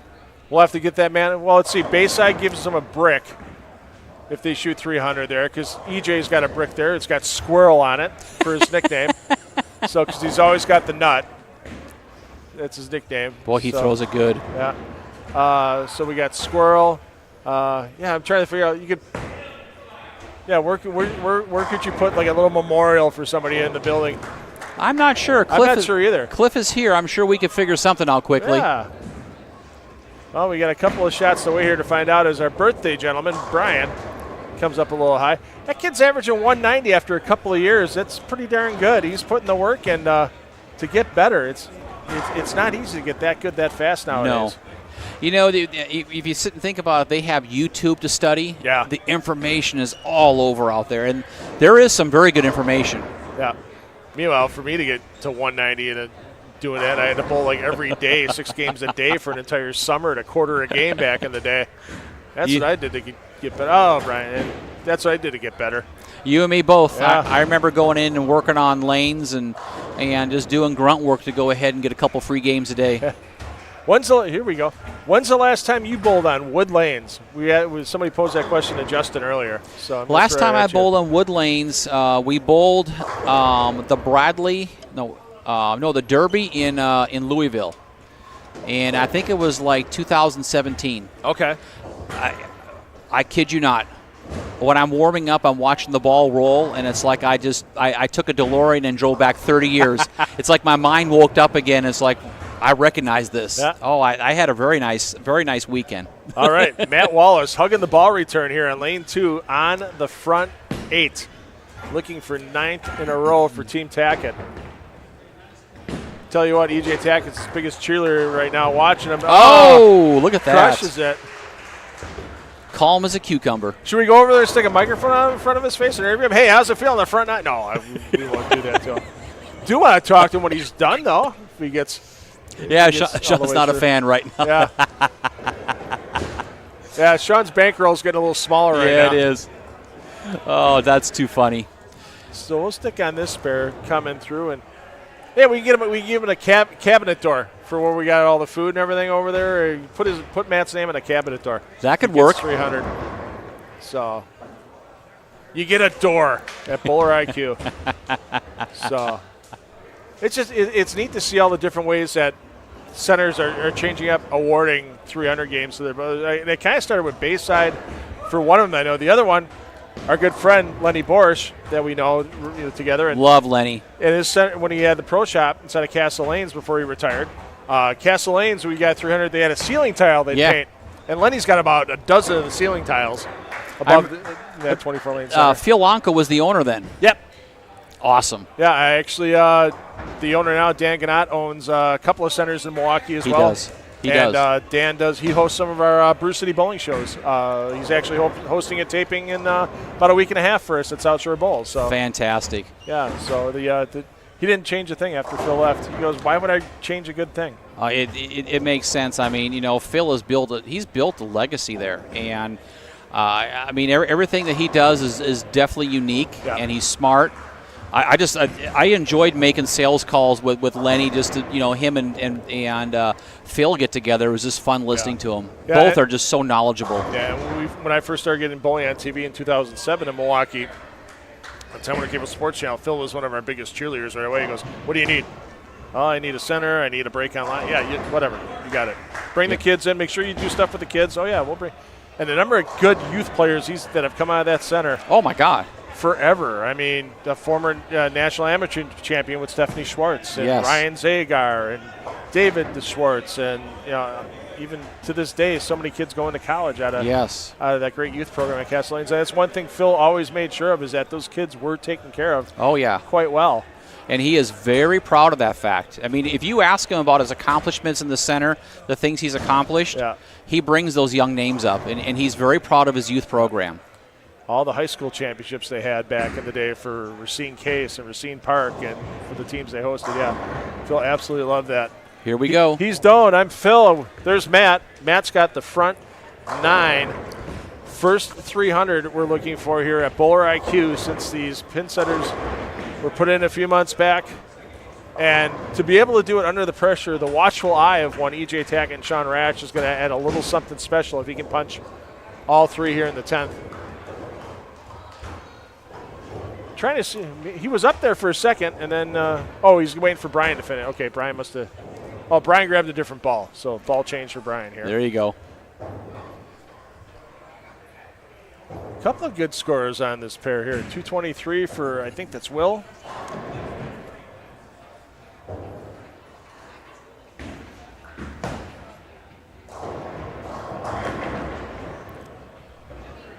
Oh, it's Wayne. I'm sorry, Wayne, not Will. Will's on Sean's team, but Wayne 223, so not too bad.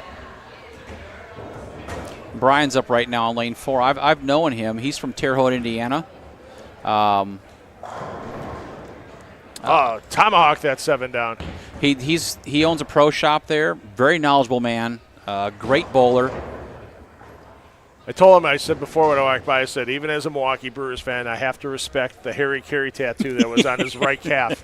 I said, it's no different than Cubs fans always going to respect Bob Uecker. Absolutely. It's the same thing. So, but yeah, that Harry Carey tattoo is it's classic. It's classic. Oh my God. The Cubs logo on one leg, on one calf, and the Harry Carey tattoo. I teased him the first time I met him. I said, "Is that your grandpa?" By the way, here, Wrigley Field. All right, Matt Wallace. With a crowd looking on. Get up there. Come on! Oh! That was a good shot. Rang that 10 up, and that messenger just stopped a little short, but hey, it's still something to be proud of. Absolutely. Hey, the nice part about that for Matt is he can go on the pair feed. He can pull that off the pair feed, watch every shot again and again and again. Absolutely. So I love the fact that the crowd's just hanging over that rail. Like 3 feet past, the first guy is like 3 feet past the foul line. When's the last time that you've seen people gather around for somebody shooting 300? It's been a long time. It's been a while. Yeah. It's been a while. It was, last time I saw it was for a youth player during this Junior Hall of Fame tournament that they have in Wisconsin every November. And Shannon Lubitsky puts on a great event. And EJ was one of our celebrity pros last year. Sean's been a celebrity pro there in the past. And yeah, this young lady was going for 300, and like everybody on the 4 or 5 pairs around her stopped. So, and she unfortunately didn't get, the 11th frame got her a little bit. It happens. Yeah, it was, she actually, the 2 boys that shot 300, nobody stopped for them. But as soon as the young lady was going for it, like, hey, let's go check this out. That's awesome. Here's the old string pins are carnival games, and don't partner with Bolero. We're not in the Bolero. We're at Bowler RQ. Yep. So this is a training facility. Yeah. And so people come here to train. Right. And today I watched the guys. They were working on a gentleman who just first started bowling, and he was a thumb-in bowler, and he was working on one-step drills. I watched them work with a bowler that's a little bit advanced, working on his release. And then we had another bowler come in who's never bowled before in their life. Oh, wow. Took him up and walked through the full approach. Yeah. And so the strings really fit the narrative we need, and it makes total sense. Yeah, because most of the time, if you're working on your game, you're not worried about what's happening 60 feet in front of you. You're worried about what's happening the 6 feet in front of you. Absolutely. Because if your ball's not doing the right thing in that first 6 feet, if it's not coming off your hand properly or anything like that, the other 54 feet of the lane don't matter. Absolutely. So, Absolutely. And then for us, with when a lane breaks down, yeah. it could be simple, or it could be it spends a little bit of time to get it fixed. We don't have time. Yeah, I mean the user manual for the pin setters here. I cheated. I looked at the back. It's like 16 pages. And that's it. And here's how to fix anything. Yep. And I've seen the ones for Cubic AMF as well. Cubic AMF has an app. It tells you what's wrong and how to fix it. Yep. It's phenomenal. Yeah. So. Yeah, for us, this is definitely the best direction for us as a company. Yeah. Yeah. Yes, indeed. So we're wrapping up game 2. Doan, thanks for sitting in for us. I loved it. Thank you so much, Phil. I appreciate it. Absolutely. You've had such a great reputation in the industry, and it's a pleasure to sit here with you. And we really, appreciate you coming out here to IQ. Thank you very much. Oh, I've had a good week here, and tell you what, if Jerry does this again back here, I'm here. No doubt Absolutely. about it. So, thanks. He's Doan Moose, and I'm Phil, and we'll be back with some Baker Bowling coming up in a moment.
All right, Doan Moose.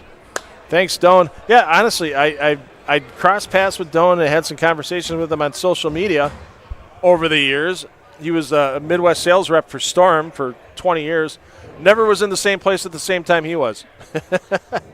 So it's nice putting finally a face and a voice to a person I crossed paths with all those years on social media. So that's one of the great things about this wonderful sport of bowling.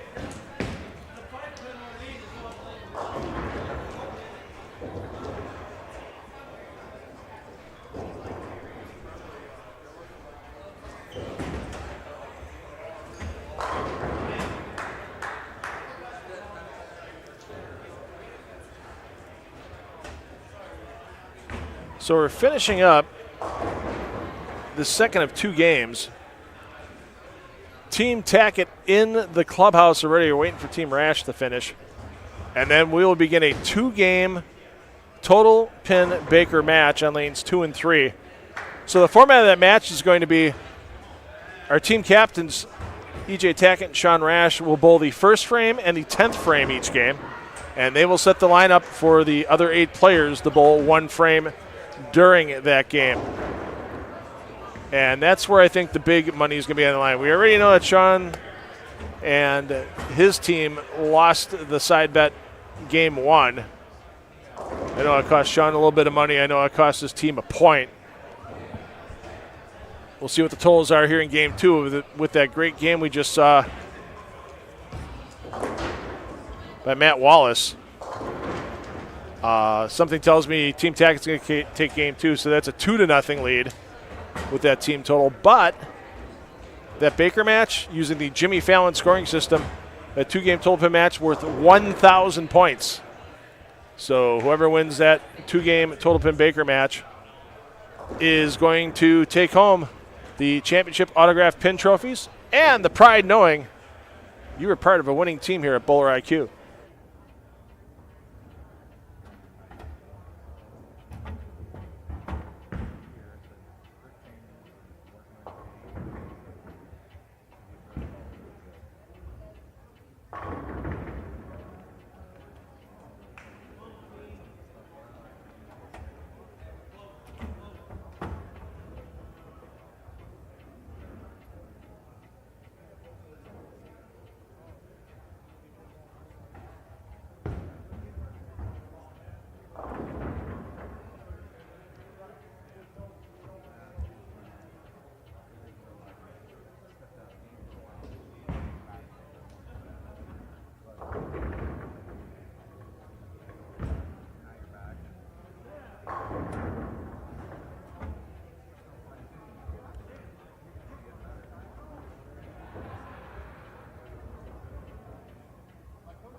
So we can't do events like this without sponsors, and there's some great sponsors that have helped out with this event. We had some great food provided by everybody from Jets Pizza and Jimmy John's. We want to thank those local franchises for providing the food for our bowlers and their fans here this evening. Jimmy John's and Jets Pizza. And we also want to thank a couple of the sponsors that Sean Rash and EJ Tackett have in common with Arnicare. Every bowler tonight and every fan tonight received a great Arnicare gift bag with some wonderful products in there.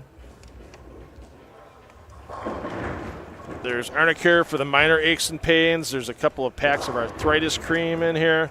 Tell you what, I get back to the hotel room tonight, that Arnicare is going on my lower back, taking care of some of that muscle soreness I'm going to have from all the running around in my old age. And Tony Stewart Racing, there you see the smoke logo on there, great sponsor of EJ and Sean as well. So we're into our final few frames here of our individual competition. There you see Caleb covering that corner pin. Josh looking to cover that 4-pin on his own. Makes it happen. Austin, we talked to Austin earlier. He's got that Pro-Am down in Southwest Ohio around the Columbus-Dayton area. July 19th. Check out Royal Z Lanes for any of that information. Sean Rash will be there. EJ Tackett will be there. There'll be some other players. Stephanie Zavala will be there as well.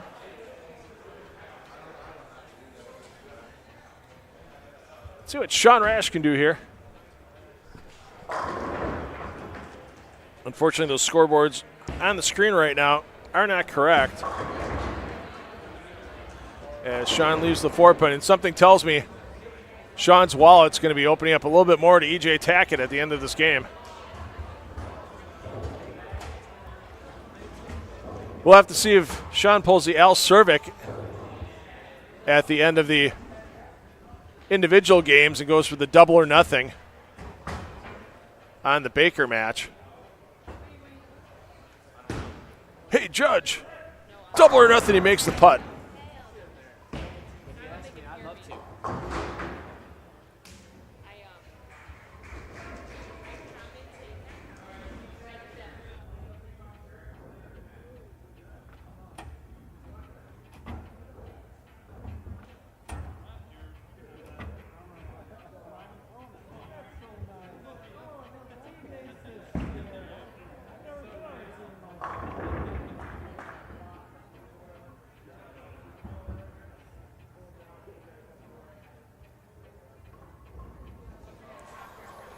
We got another member of the Penza family in here. JP, Jerry the second. It's JP. I can't do Jerry the second. I'm sorry. I don't think Most people can. Most people can? No, Okay. most All right. people call me JP. All right.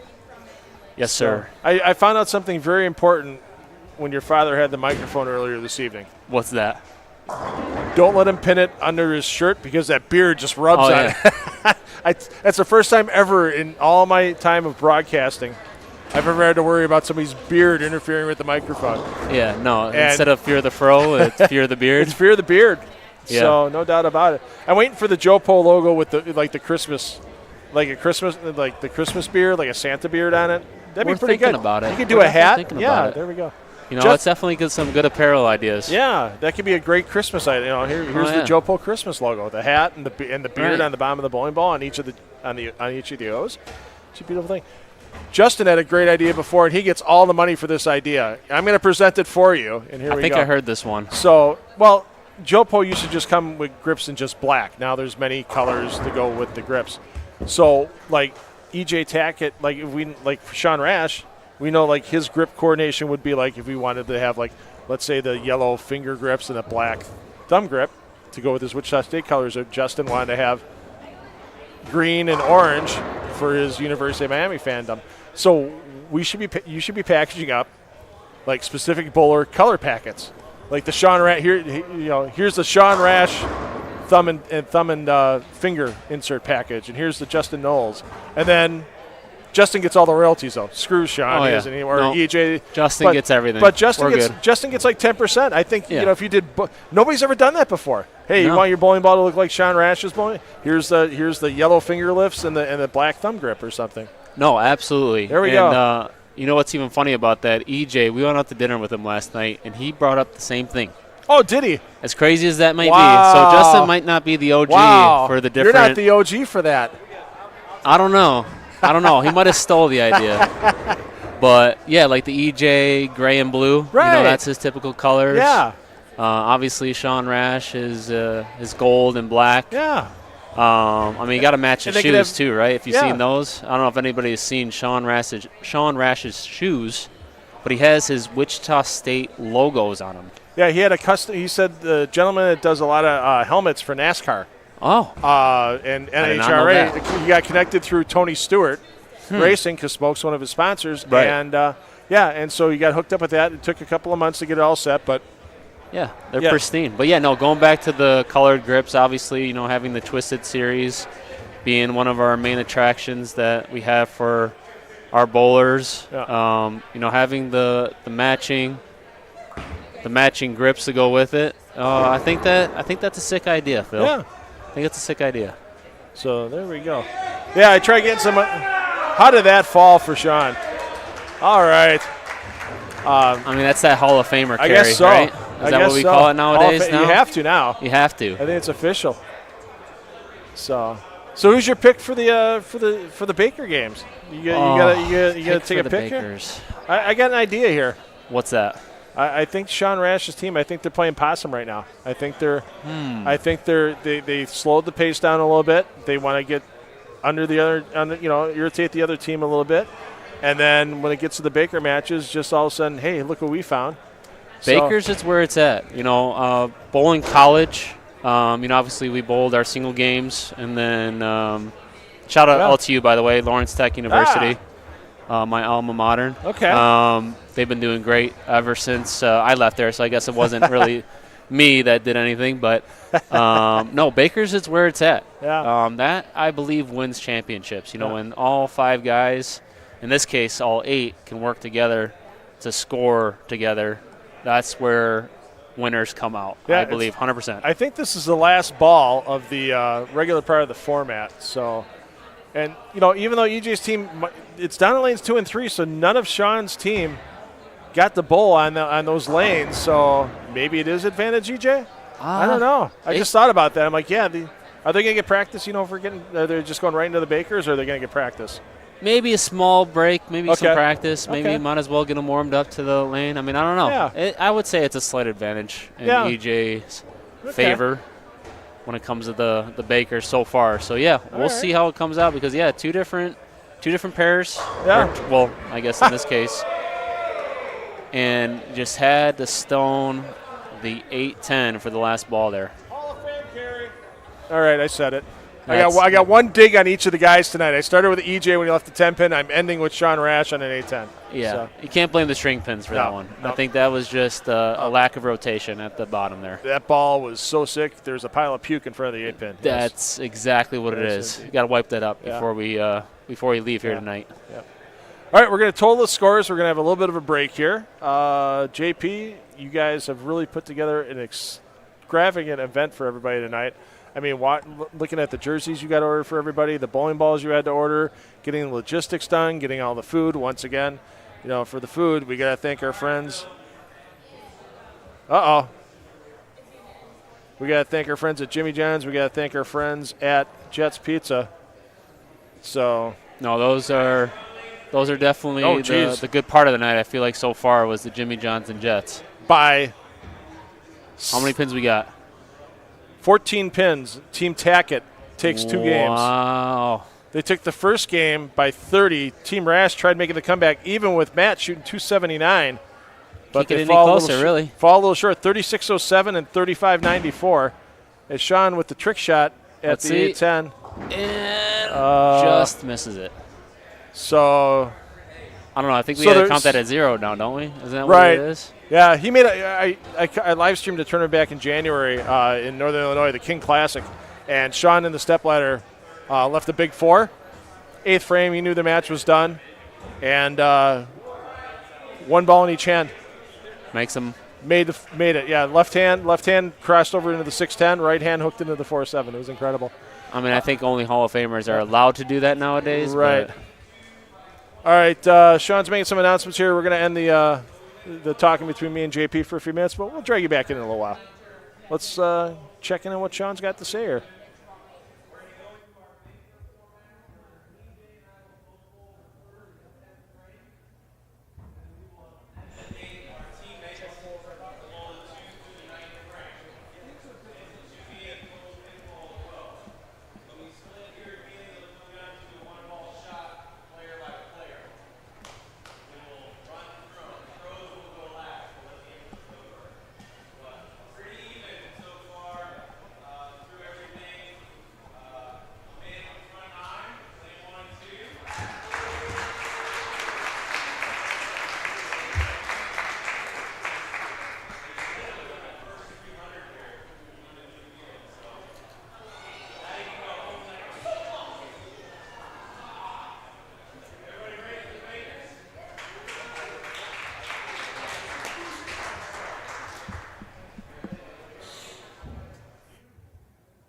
All right, there you go. You heard the format.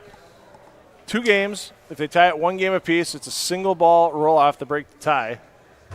So it's not total pins. Oh, no practice either, JP. No practice. Wow, Sean being Right brave with his to it. team. Confidence is key. So it looks like Team Rash is going to be starting on lane 3, Team Tackett on lane 2.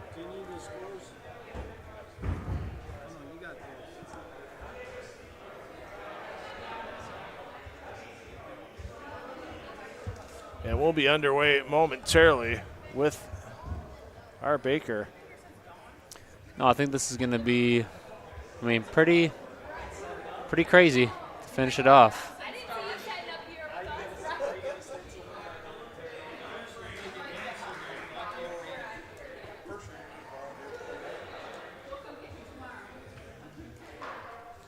All right, let's get these bakers underway here. We'll see how it goes.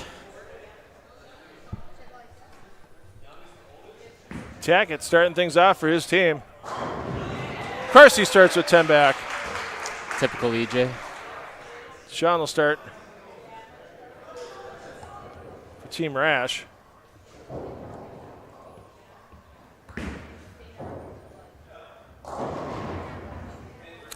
Not quite. Not quite. Starts with the 8 count.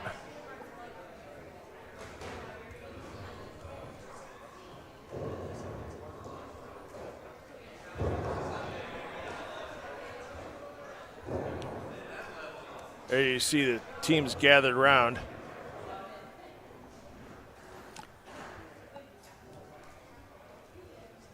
You see. Not the greatest footwork there, but 10. Wow! And just Brian walks out right in front of Sean. Right in front of him. Didn't even care whatsoever. So let's see if this affects the Hall of Famer. Nope. Nope. Easy spare. So there you see Team Tackett with the double. And we've got Wayne Hook stepping up, looking to make it the Team Turkey.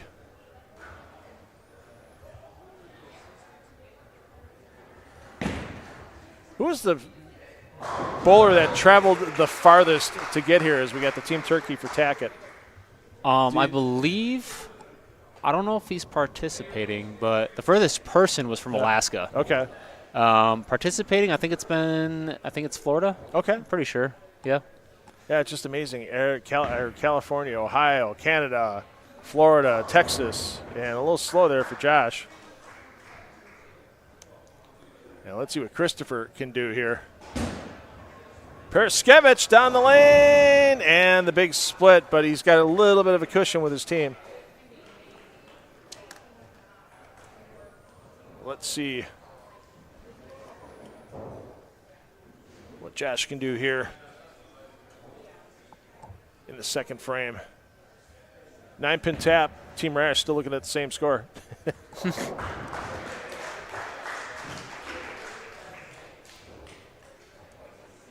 What do you think of your Chris right now? You go for it?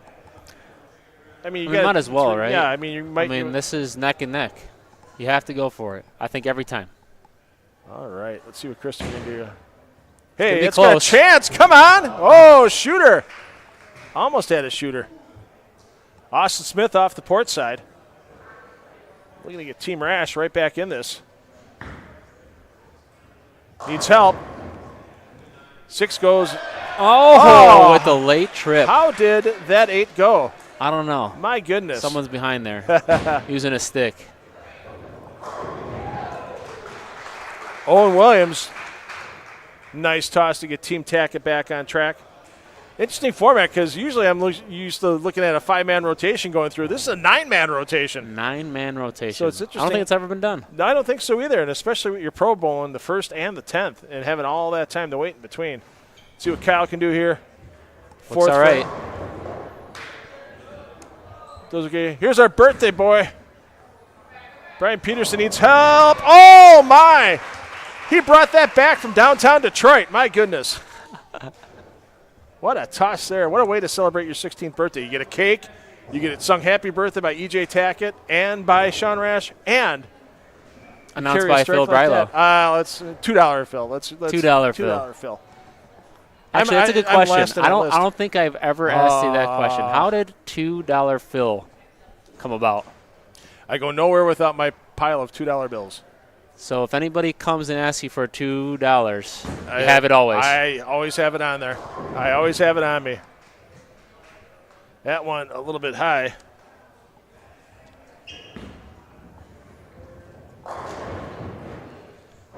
And Kyle can't get the ball to the head pin there. That's a little unusual with the. But scoring it is 8. So maybe a count of the 9 pin as being down. And now we got some dancing pins. Oh, a count of the 2 pin is being down. That's a little unusual. So he's got the 1-9. That's very unusual right-handed leave. See what Alex can do here. Who's going to bowl first? We got Alex. We got Kyle. It's going to go to Alex first.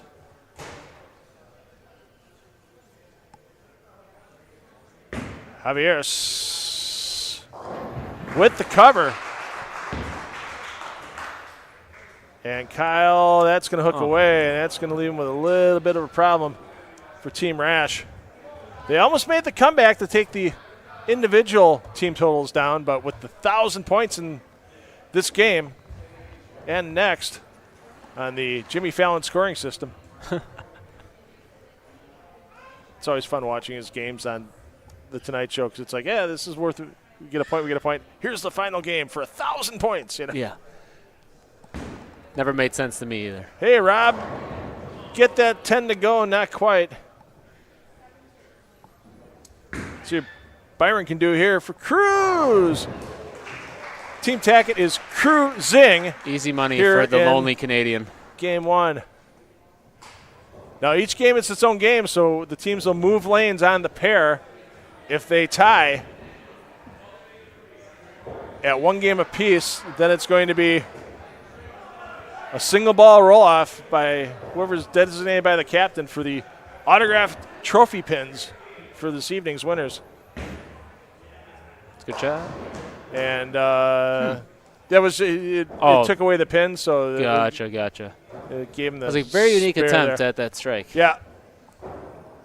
I don't know if these. I know on the Cubica machines you can respot pins on the tablets. I don't know if you can actually do that on these particular. I don't believe so. machines. No, I think so, they. Yeah, so they just virtually shot this. I mean, we're not certified competition here. This is all fun. It's all fun. And some bragging rights. Yep. So then Rob's just throwing that down because technically it's just. Well, we're duck pinning it. It's his third ball of the frame, so we're playing duck pins now. So he's got a 10 box. I forget. I think they call it the same thing in candle pin, a 10 box when you get all 10 pins down in 3 shots. Right. You ever duck pin or candle pin? I always wanted to. I never had the opportunity to, and it looks very interesting. Okay, if we go, if the PBA ends up in Portland again, and you and the family go, we're in. We're going to Big 20 lanes down south of Portland.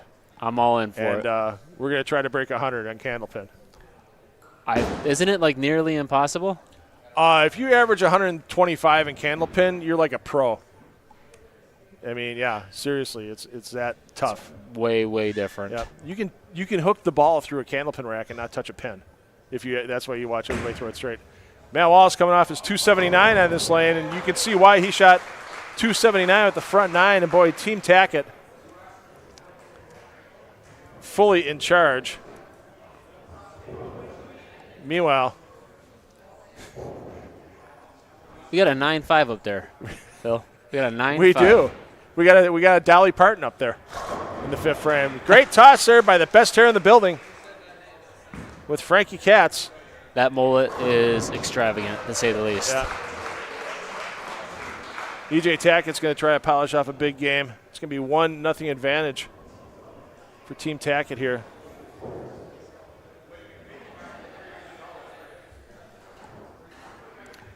That's my mullet. I showed it on camera before. If you missed it, rewind it when it's done.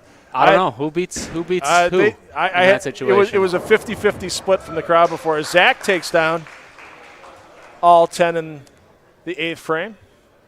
EJ with a chance to polish off 240 here for his team. Could be a 10-strike effort. 8 bowlers throwing 10 strikes. That's pretty impressive. EJ makes it happen. EJ style as it is. Bill off the port side. You would have thought Sean would have had an advantage with a couple of lefties on his team. Get up there, Bill. That one a little light. Wow, he had that head pin spinning across the back, but it didn't quite get to the 3-pin. So Team Tackett is going to take game 1.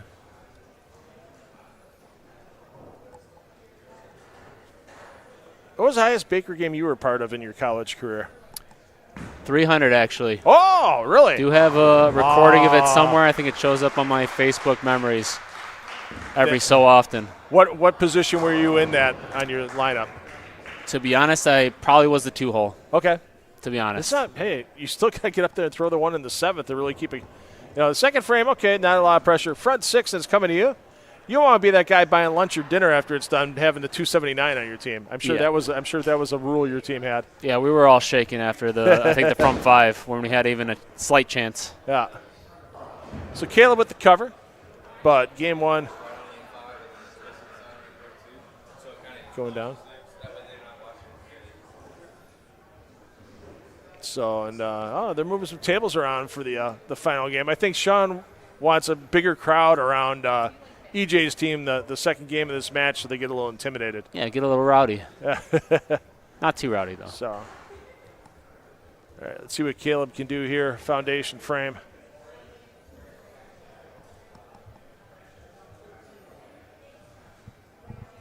Oh, unless Sean just had him bowl the 10th. Maybe Sean just had him bowl the 10th frame. It was a captain's option. Captain's bowled the first frame, and there you go, roll it out. So 187 for Team Rash. That's a 53-pin loss, and now we'll switch lanes.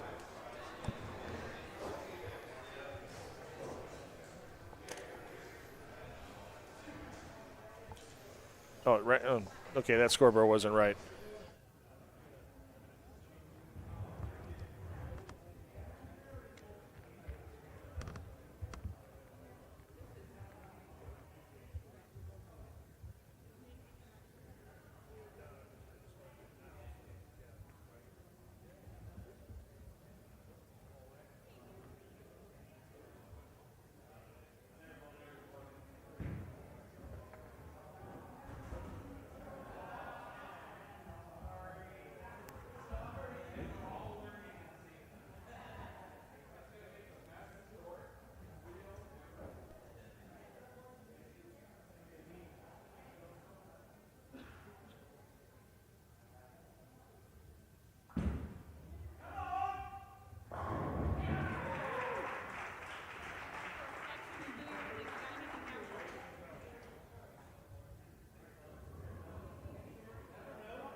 All right, so Rash finishing it off. I don't know what the score actually is going to be here. I know there were a couple of score corrections, but it's not going to be enough for game one.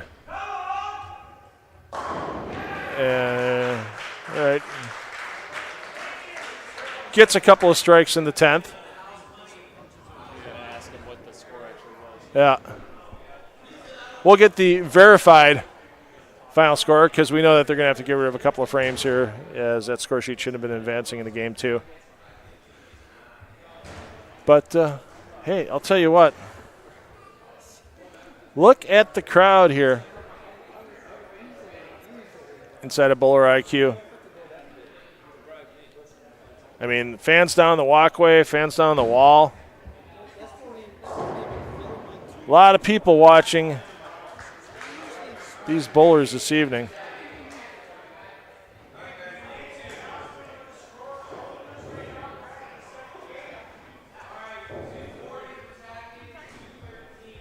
Okay, 213 for Team Rash was the official score.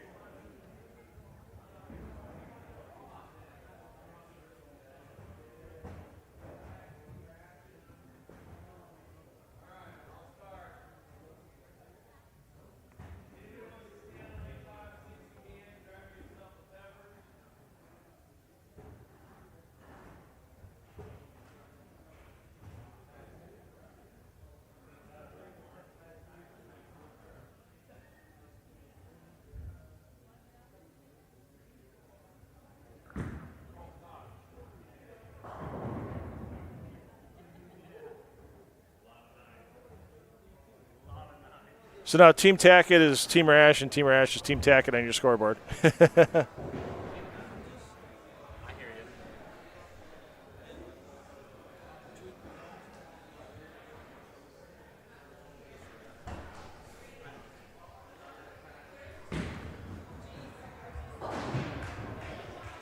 All right, so we got a spare on the scoreboard.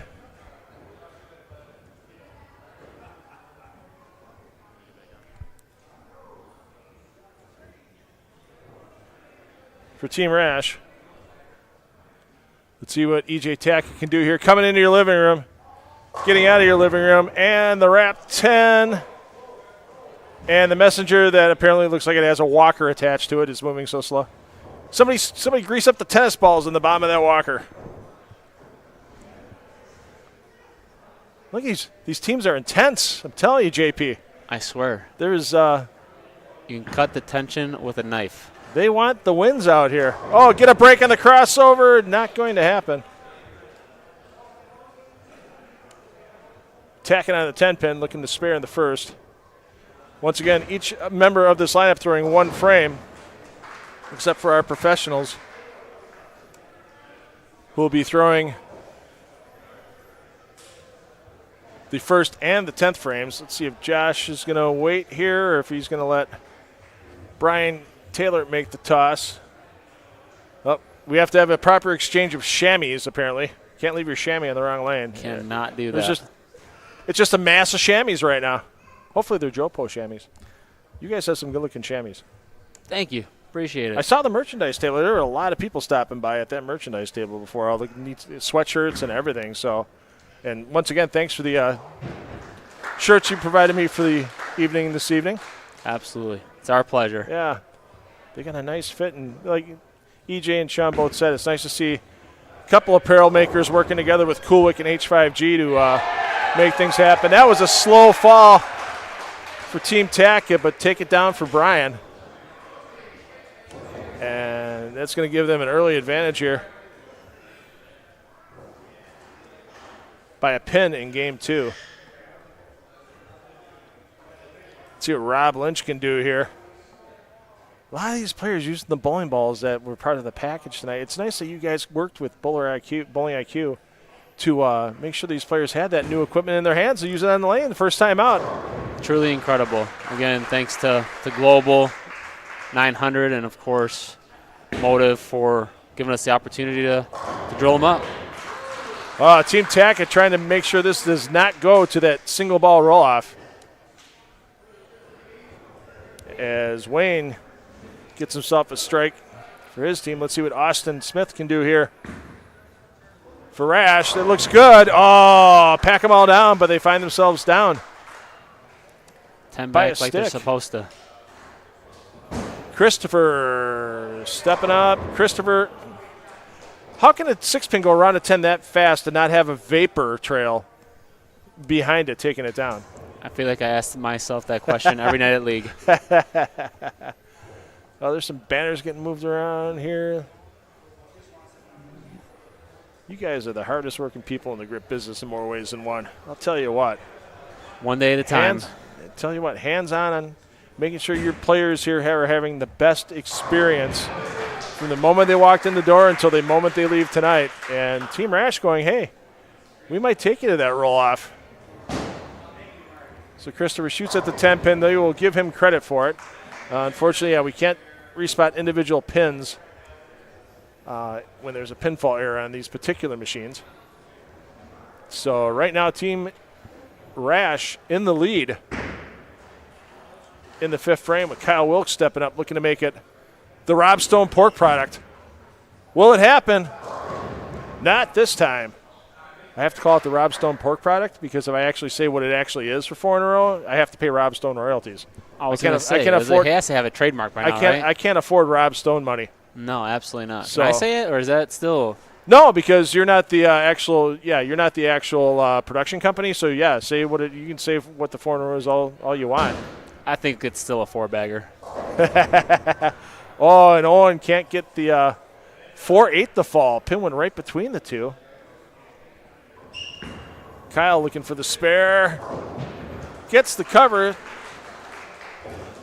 Does it have to be the professional in the 1-ball roll-off? I think the professional should have to pick one player on their team. Let's see who can be clutch out of the amateurs. That's what I'm going for. Anyway, we can watch these guys have a 1-ball roll-off anytime this weekend between PBA playoffs and the Battle of the Brands. These guys will have enough of that on their own. Let the amateurs decide the fate. Right. I totally agree with you. All right. We're going to write in the second edition of this Team JoPo Challenge. It's getting in the rules. Get in Amateur rules. in the one Mark ball it down roll now. off. You heard it here first. Amateur in the one ball roll off. Frankie with a good toss there. And let's see what Brian Peterson can do here. We're not going to sing happy birthday to him again, but maybe the Pins can sing a little something sweet to him here as he's up 7th frame. Oh, well played, young man. Well played. The 8-9. Just splitting them. Beautifully done. Ah, the different colored shoelaces. I like it. Uh-oh, hold on. Oh, and all of a sudden this game just got real close. I know that score we're going to have for Team Tackett is, I'm not sure if they fixed it yet. Let's see what Bill Worstner can do here. 8th frame. Looks okay. How? Oh, that 7 wiggled and jiggled and said, we're just going to tease. We're just going to tease. Alexander stepping up for Team Tackett. 8th frame. That looks pretty good. Oh! Just paralyzed that 5-pin. Yeah. So Bill's going to shoot the 7-pin for his virtual spare. We will definitely award that to him. So if that scoreboard's right, we got 145. So we have a maximum of 225 for Team Rash. I'm not sure if the Team Tackett scoreboard's yet because they have a 3 miss in there, and they haven't seen anything near a 3 count this game. And that needed some help. And unfortunately for Byron, 2-4-10. All right, Sean's going to come over, do a little tablet work. Meanwhile, let's get back to Caleb, foundation frame. We know there's a 9 spare in the 8th. Hey, there's that foundation frame strike. Still a chance for Team Rash.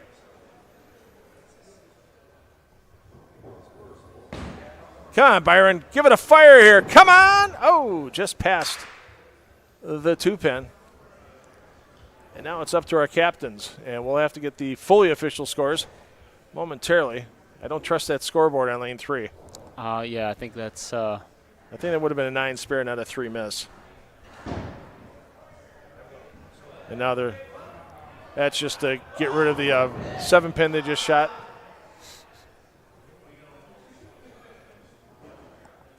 That spare attempt was still pretty impressive. Sean it's just amazing watching these guys roll from the end. Like, okay, here we're just going to add another 18 feet on the lane. I'm still going to hit the pocket. I feel like they practice that stuff. Matt needs help. Wow. And probably the second time ever I've seen that. The 7-9-10. Okay. It's almost like Matt Ogle's 4-9. He had the 4-9-10 at the All-Star weekend for the two-handers. And that's one of those ones where, like, I've seen the 4-9, I've seen the 4-10. I've seen the 4-9-10 like one other time in my life because usually the 7 stands with it. So is Sean going to wish? Oh, Sean was just giving him grief. Oh, and then it reset. Okay, so how do you judge? Are they? They can't give him the. They're not going to give him the frame over, are they? I don't believe so. I mean, I would hope there'd be. When you go at that spare, I mean, you might as well just press the reset button, right? At that right. point, Give him. I mean, if anything, just take your 7 and you're good. Yeah, give him 2 and walk on. I mean, at the most you're going to get the 9-10. Then again, stuff happens. You see 4 6s get slid over. There's no reason you can't see a 7-9 get slid over either. All right, now they're debating on what should be done here. I think someone needs to go back there and use a stick to knock them over real quick. Yeah, but will that just automatically? They're going to let him shoot the 10-pin and give him 2. All right. I've never seen debate over shooting a split before that can't be respotted. I mean, it's easy when it's a single pin, sure. I mean, we've done that in league sometimes too, where like something falls late and you just go, Close okay, enough. instead of calling the pit and back, just make the 10 pin. Take the 10 pin out of a full rack or whatever. Right. If you left the 10 pin, but yeah, 7, 9, 10. That's one of those where We wish we could have got it on camera for you, but right. All right, so we don't know what the score is going to be at the moment. I know we're in game 2, and our graphics department's slacking a little bit. Okay, and of course now somebody's hollering, "Hey, you could have made it." I think that was my father. I'm pretty sure. Very distinct voice. It's not just the beard, it's the voice too. All right, so we're guessing a max in the 190s for Team Tackett, and Team Rash at 3.6 in the 9th isn't right.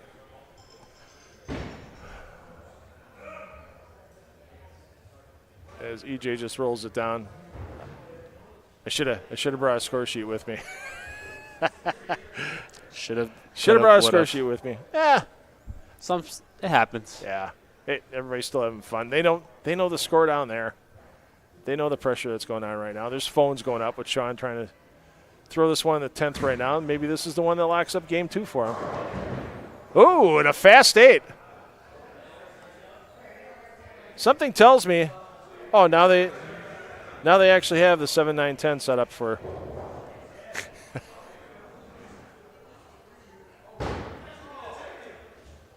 I'll be hilarious if he made the 9, 10. Oh, no. He got the 9.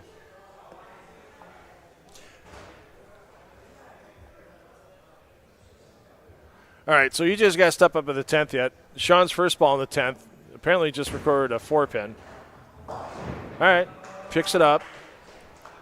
So something tells me that EJ Tackett can strike on this shot, and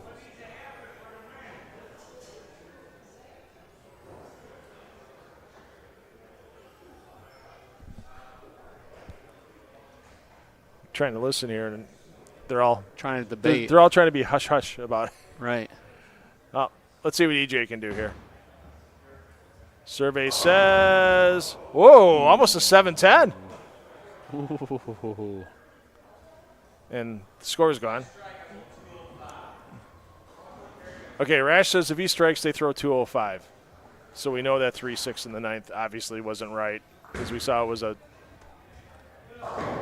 strike by Caleb. There we go.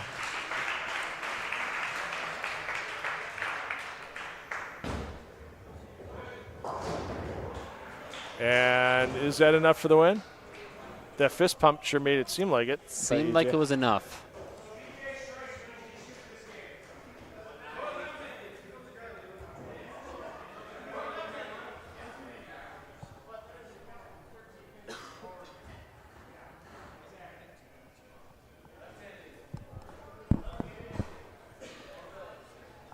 Oh, he's throwing a left hand, so apparently this one doesn't matter. You got 9. So I'm believing now that Team Tackett takes it in 2 straight. I think it's over. I think we're over. Well, JP, thanks for coming in. Appreciate Pleasure. you coming in the booth. I know there's some things we got to do here to wrap up this event, and we'll get underway with that momentarily. Absolutely. So Thank you, everybody Phil. be Appreciate patient ya. for a few seconds here, and we'll get you underway with our closing ceremonies.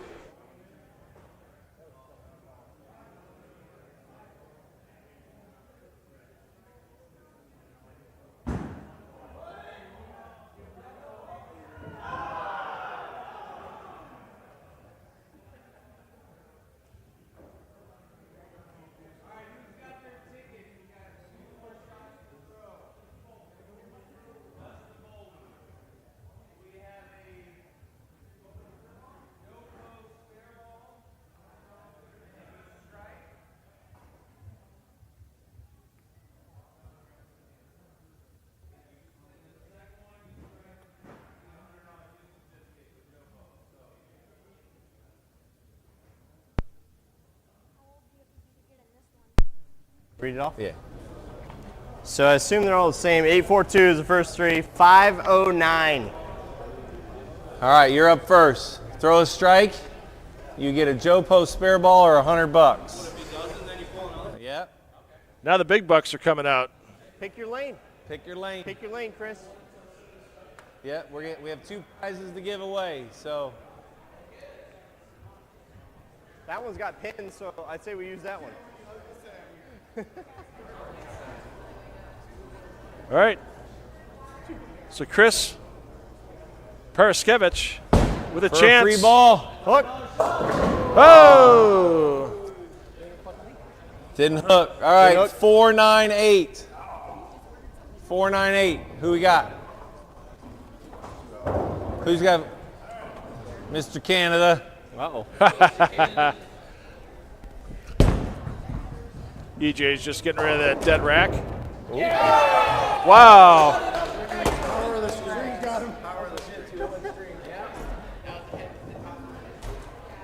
For a JoPo spare ball. So Byron Cox. He's going to need the cash. Stepping up. Yeah, he lives in Canada.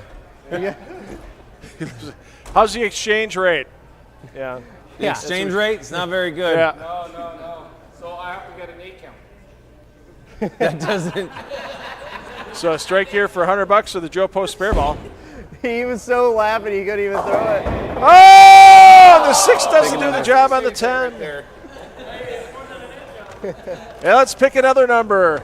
Oh, wait, I want this one. 842-496. All right, Rob. For a spare ball. Yeah, I'd definitely take the spare ball. I mean, $100 in cash is always nice. Oh, you got pins. But Rob Lyon, what lane's Anybody Rob? need drinks, cake? There's plenty of food. Please drink up. Yeah, there's Staying here for a while. Tell Randy. You get it? Rob's I'm gonna not going anywhere. I got nothing to do. take it down on. Jerry's right hand Drinks man. out of that kid was cool. Right here. I ain't going anywhere. I got to drive a half a mile. Randy's right over here. That one's right. Let's go, Rob. For a spare ball. Hey, we got a winner. Nice shot, Rob. All right, next ticket for $100. JoPo gift card, 500. 500. All right. Oh, Brian. Which one you want? Rob will. You want this We'll one? talk to Jerry and them and take care of it. Probably right. Jerry, Man, I just. you want to get the I pins suck. ready for them? You want to bowl for money? Left-handed, not right-handed. Which hand do you want to bowl with? EJ bowl left-handed. No hands. You want to bowl with no hands? Want a bowl for money? Shoes. All right, number 500 for $100. All right, Brian Taylor stepping up. It's online. Is he going to get it? No. Hey, you should have 4-9. You should have thrown a different bowling ball. Yeah, you should have. 497. 497. Who we got? Frankie, come on up. Yes, the best. Come on, Frankie. The best hair in the building. I love it. Staying around that long to throw. You should have 4-9. I should have thrown one too. I'm going to throw in a $2 bill if he gets this. Oh, yeah. For Dad's $100 gift card. Ah. So All right. close. Hold on, I got to make this. Oh, We're hold gonna on. keep going. 501. All right, Josh. Throw a strike for your dad.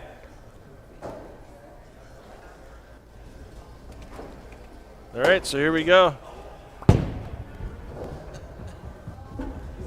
Josh Weiss.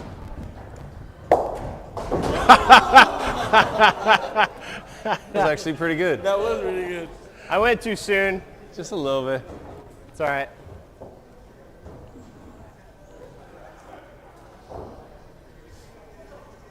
Come on, Josh. Shot of the night here. Something tells me he's getting it. Josh Weiss for the gift card. Make it happen, baby. Oh, a hair's slow. A hair's slow. All right. Get to try again. You can try again. Oh. 510. Owen, right? Owen.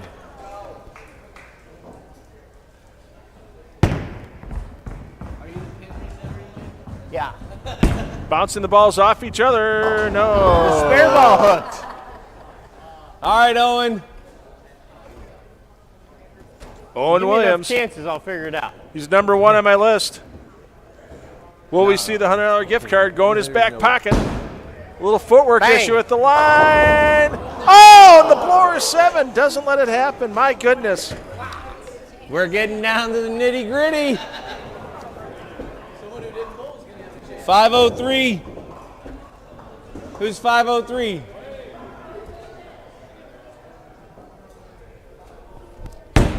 Oh, EJ with the big hook.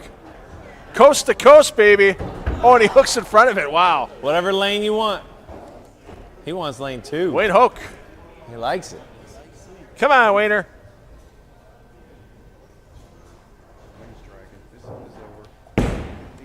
Come on, Wayne. Take it down. Yeah. Oh!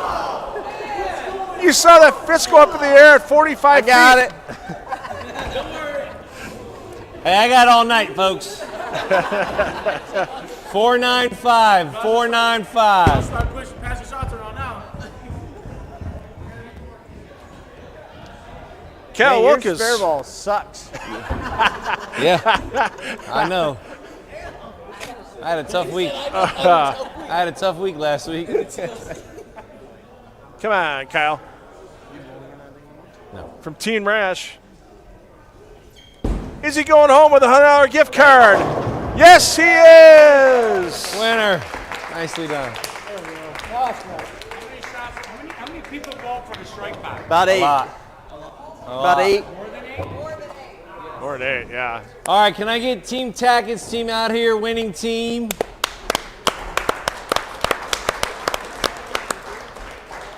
Move.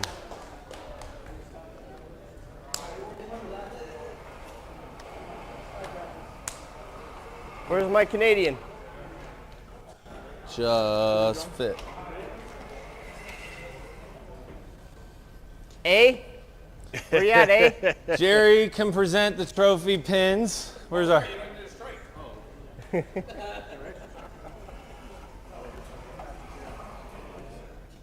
good? That's good. All right.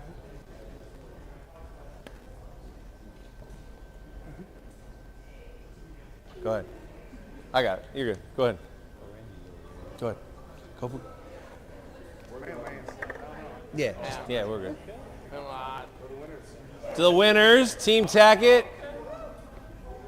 Congratulations. Congrats. Congratulations. Thanks again for coming, man. Appreciate it. Thanks for coming. Good job out there. Thanks for coming. Awesome bowling. Thank you. Nice bowling. Nice bowling. Nice bowling. Congratulations. I don't want that. Yeah. You signed it. You signed it too. Awesome. Nice bowling, buddy. Thanks for coming. EJ, thank you so much for everything. Yes, sir. Nice bowling, big guy. So I gotta put my name out front. Yeah. I'll let EJ finish. Again, for everyone that came out tonight, thank you so much to my team. We made a run. To Cliff Barnes at Bowlers Mart and Bowling IQ, Coolwick, thanks for helping be a good sponsor this week.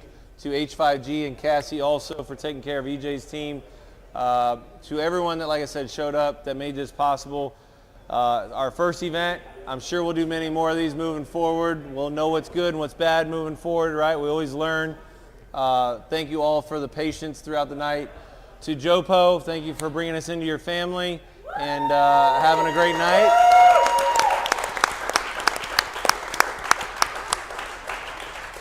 I will say we are going to do this again. We've got multiple locations that have already won us. One in Vegas, one in Florida, one at Bluffton, Indiana at Easy Bowl. I don't know if any. But we are going to do this again. To Team Tackett, nice bowling. Congratulations. Delora Brothers, all of you so much. Thanks for having a great night. I'll let EJ finish since he did win. But nice bowling. Thank you. Hold on. Nice bowling, team. Hey, I showed up when it mattered. I talked myself down in the again, Sean said it all, but I just want to thank everyone so much for showing up and showing out in this inaugural event. This was kind of Sean's idea. You know, we're both play a little bit of golf, and we watch Tiger versus Phil and all those matches that have happened over the years. and Sean kind of came up with the idea and put it all together. So I do want to give a great round of applause to Sean, because he is the brains behind this.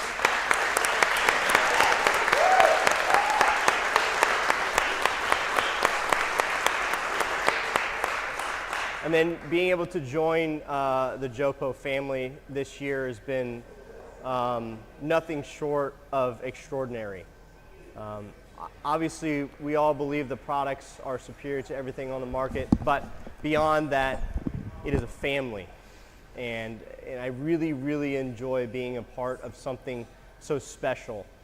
My time at Motive over the years has felt like a family, and I found another one here at JoPo that feels eerily similar to what I've felt at Motive over the last decade.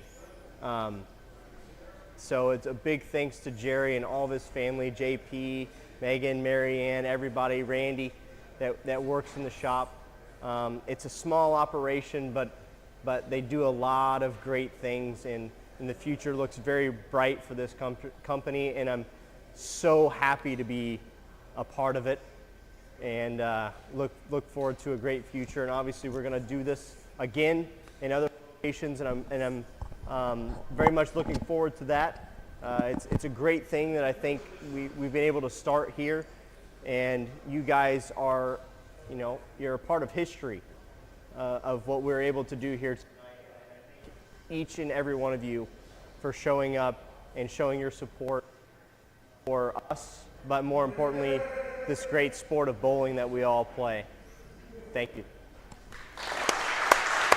And with the closing remarks from EJ Tackett, Sean Rash, it was a fun night, man. I haven't had that much fun calling bowling with various people like Justin Nolles and JP and Jerry in a long time, because it was about the players out there. That was the best part about it. You and EJ just led the helm, led the charge, and just let everybody have a blast. Yeah, this was meant to just have fun, right? There was no prize at the end of the table, right? That it was just to be camaraderie and have a good time together and enjoy bowling, grow it. We were able to give bowling balls away with their entry fees, jerseys that are lifetime memories, autograph cards, there's merchandise. I mean, there's just so much here tonight from top to bottom.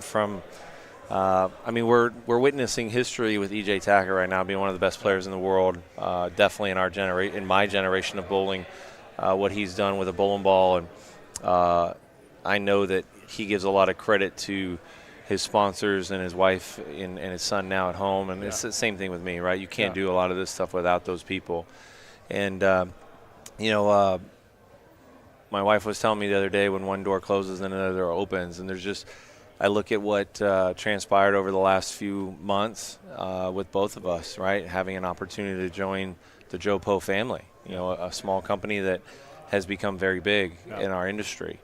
But like I mentioned earlier, we're going to do this again. We're going to learn from the little mistakes tonight, right? This was the first time Bowling IQ had anything like this. We're forever grateful for Cliff and the Laura brothers and Bowlers Mart and everybody involved in putting this together tonight. They drilled a bunch of bowling balls today for these people. EJ had a ball. We had a ball from Global. It was so cool to see him in their hands bowling with the stuff that was part of their entry fee. You go to a regular program, you don't get that. You got to take it home and get it drilled on and stuff. They had it to use tonight. That is so special. Yeah, and the other thing too is, right, JoPo donated grips and slugs tonight for free. Bowlers Mart and Coolwick and all the people in the pro shop donated the drilling for free. H5G and Coolwick donated the jerseys for free. There was so many, and I keep saying free, but just there's so much that goes into it that people don't know and understand. Right. The constant conversations and emails, and I know I get a lot of flack for the good and bad of things that I do, but I'm always trying to grow the game. And same thing with EJ. EJ's in a definitely different position than I am in my life, right? With unfortunate injuries for me, but he's the best bowler in the world right now. His focus is supposed to be on bowling. My focus is, of course, supposed to be bowling, but at the same time helping other pro athletes have opportunities to showcase their brand and help their brands that they represent grow. And that's what I've always done. That's why I do all my clinics around the world. That's why I have EJ help me with all my clinics around the world. And I've had 30 to 40 different professional bowlers, men and women both, help me do that. Yeah. And I can't thank them enough for what they do.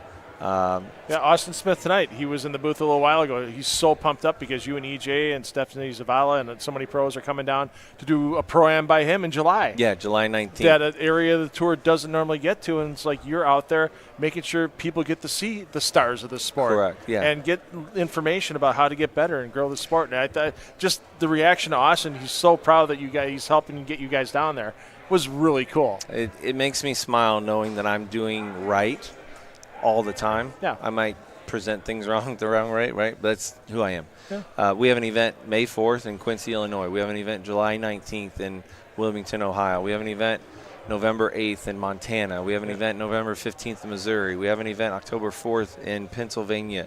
Yeah. I've got 3 or 4 events in Japan. I've got a couple in Korea. And there's going to be so many more. And I get a chance to bring, like you said, EJ Tackett, Stephanie Zavala, Danielle McCune, just the list goes on of A.J. Johnson, David Kroll, Justin Nolles, you name it, right? It's just we're giving a chance to see some of the best of all time. Yeah. So I'm forever grateful for the pros and for what they do. Phil, you were instrumental in this too. I can't thank you enough for coming out for a few days. Oh, man, it's been fun. It's part – I met Jerry for the first time last year doing a Neil Stremmel piece, bowling breakdown piece of the PBA. And just we got to talk, and like you said, you feel like your family. And it was great that you and him asked me to come out here and do this because I feel like I'm helping things grow as well.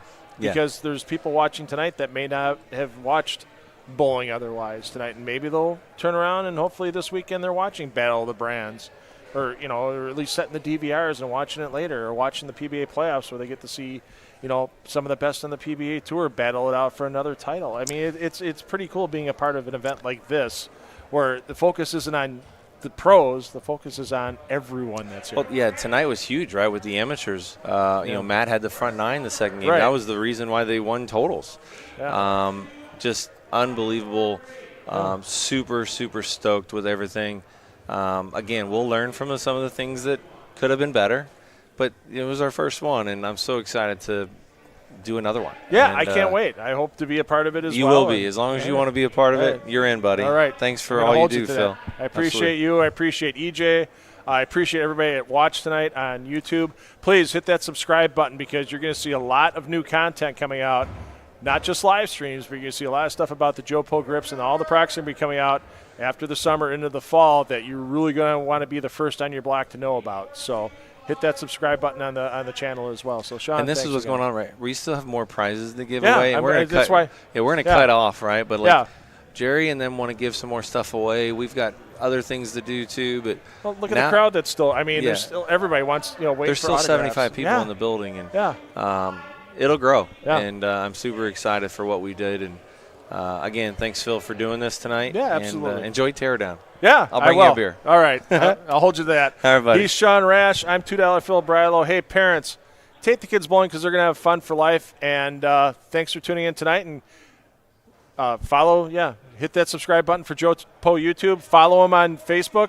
You'll find out when episode 2, when the next JoPo Challenge match is going to happen. And I bet you, Sean, probably sooner than later. Yeah, I've got some plans, and it's like I said, we've got 3 or 4 locations that already want us and want to do something, and that this it's only going to grow. Yeah. He's Sean Rash. I'm Phil Brylow. Have a good night, everybody, from Bowling IQ in Sterling Heights, Michigan.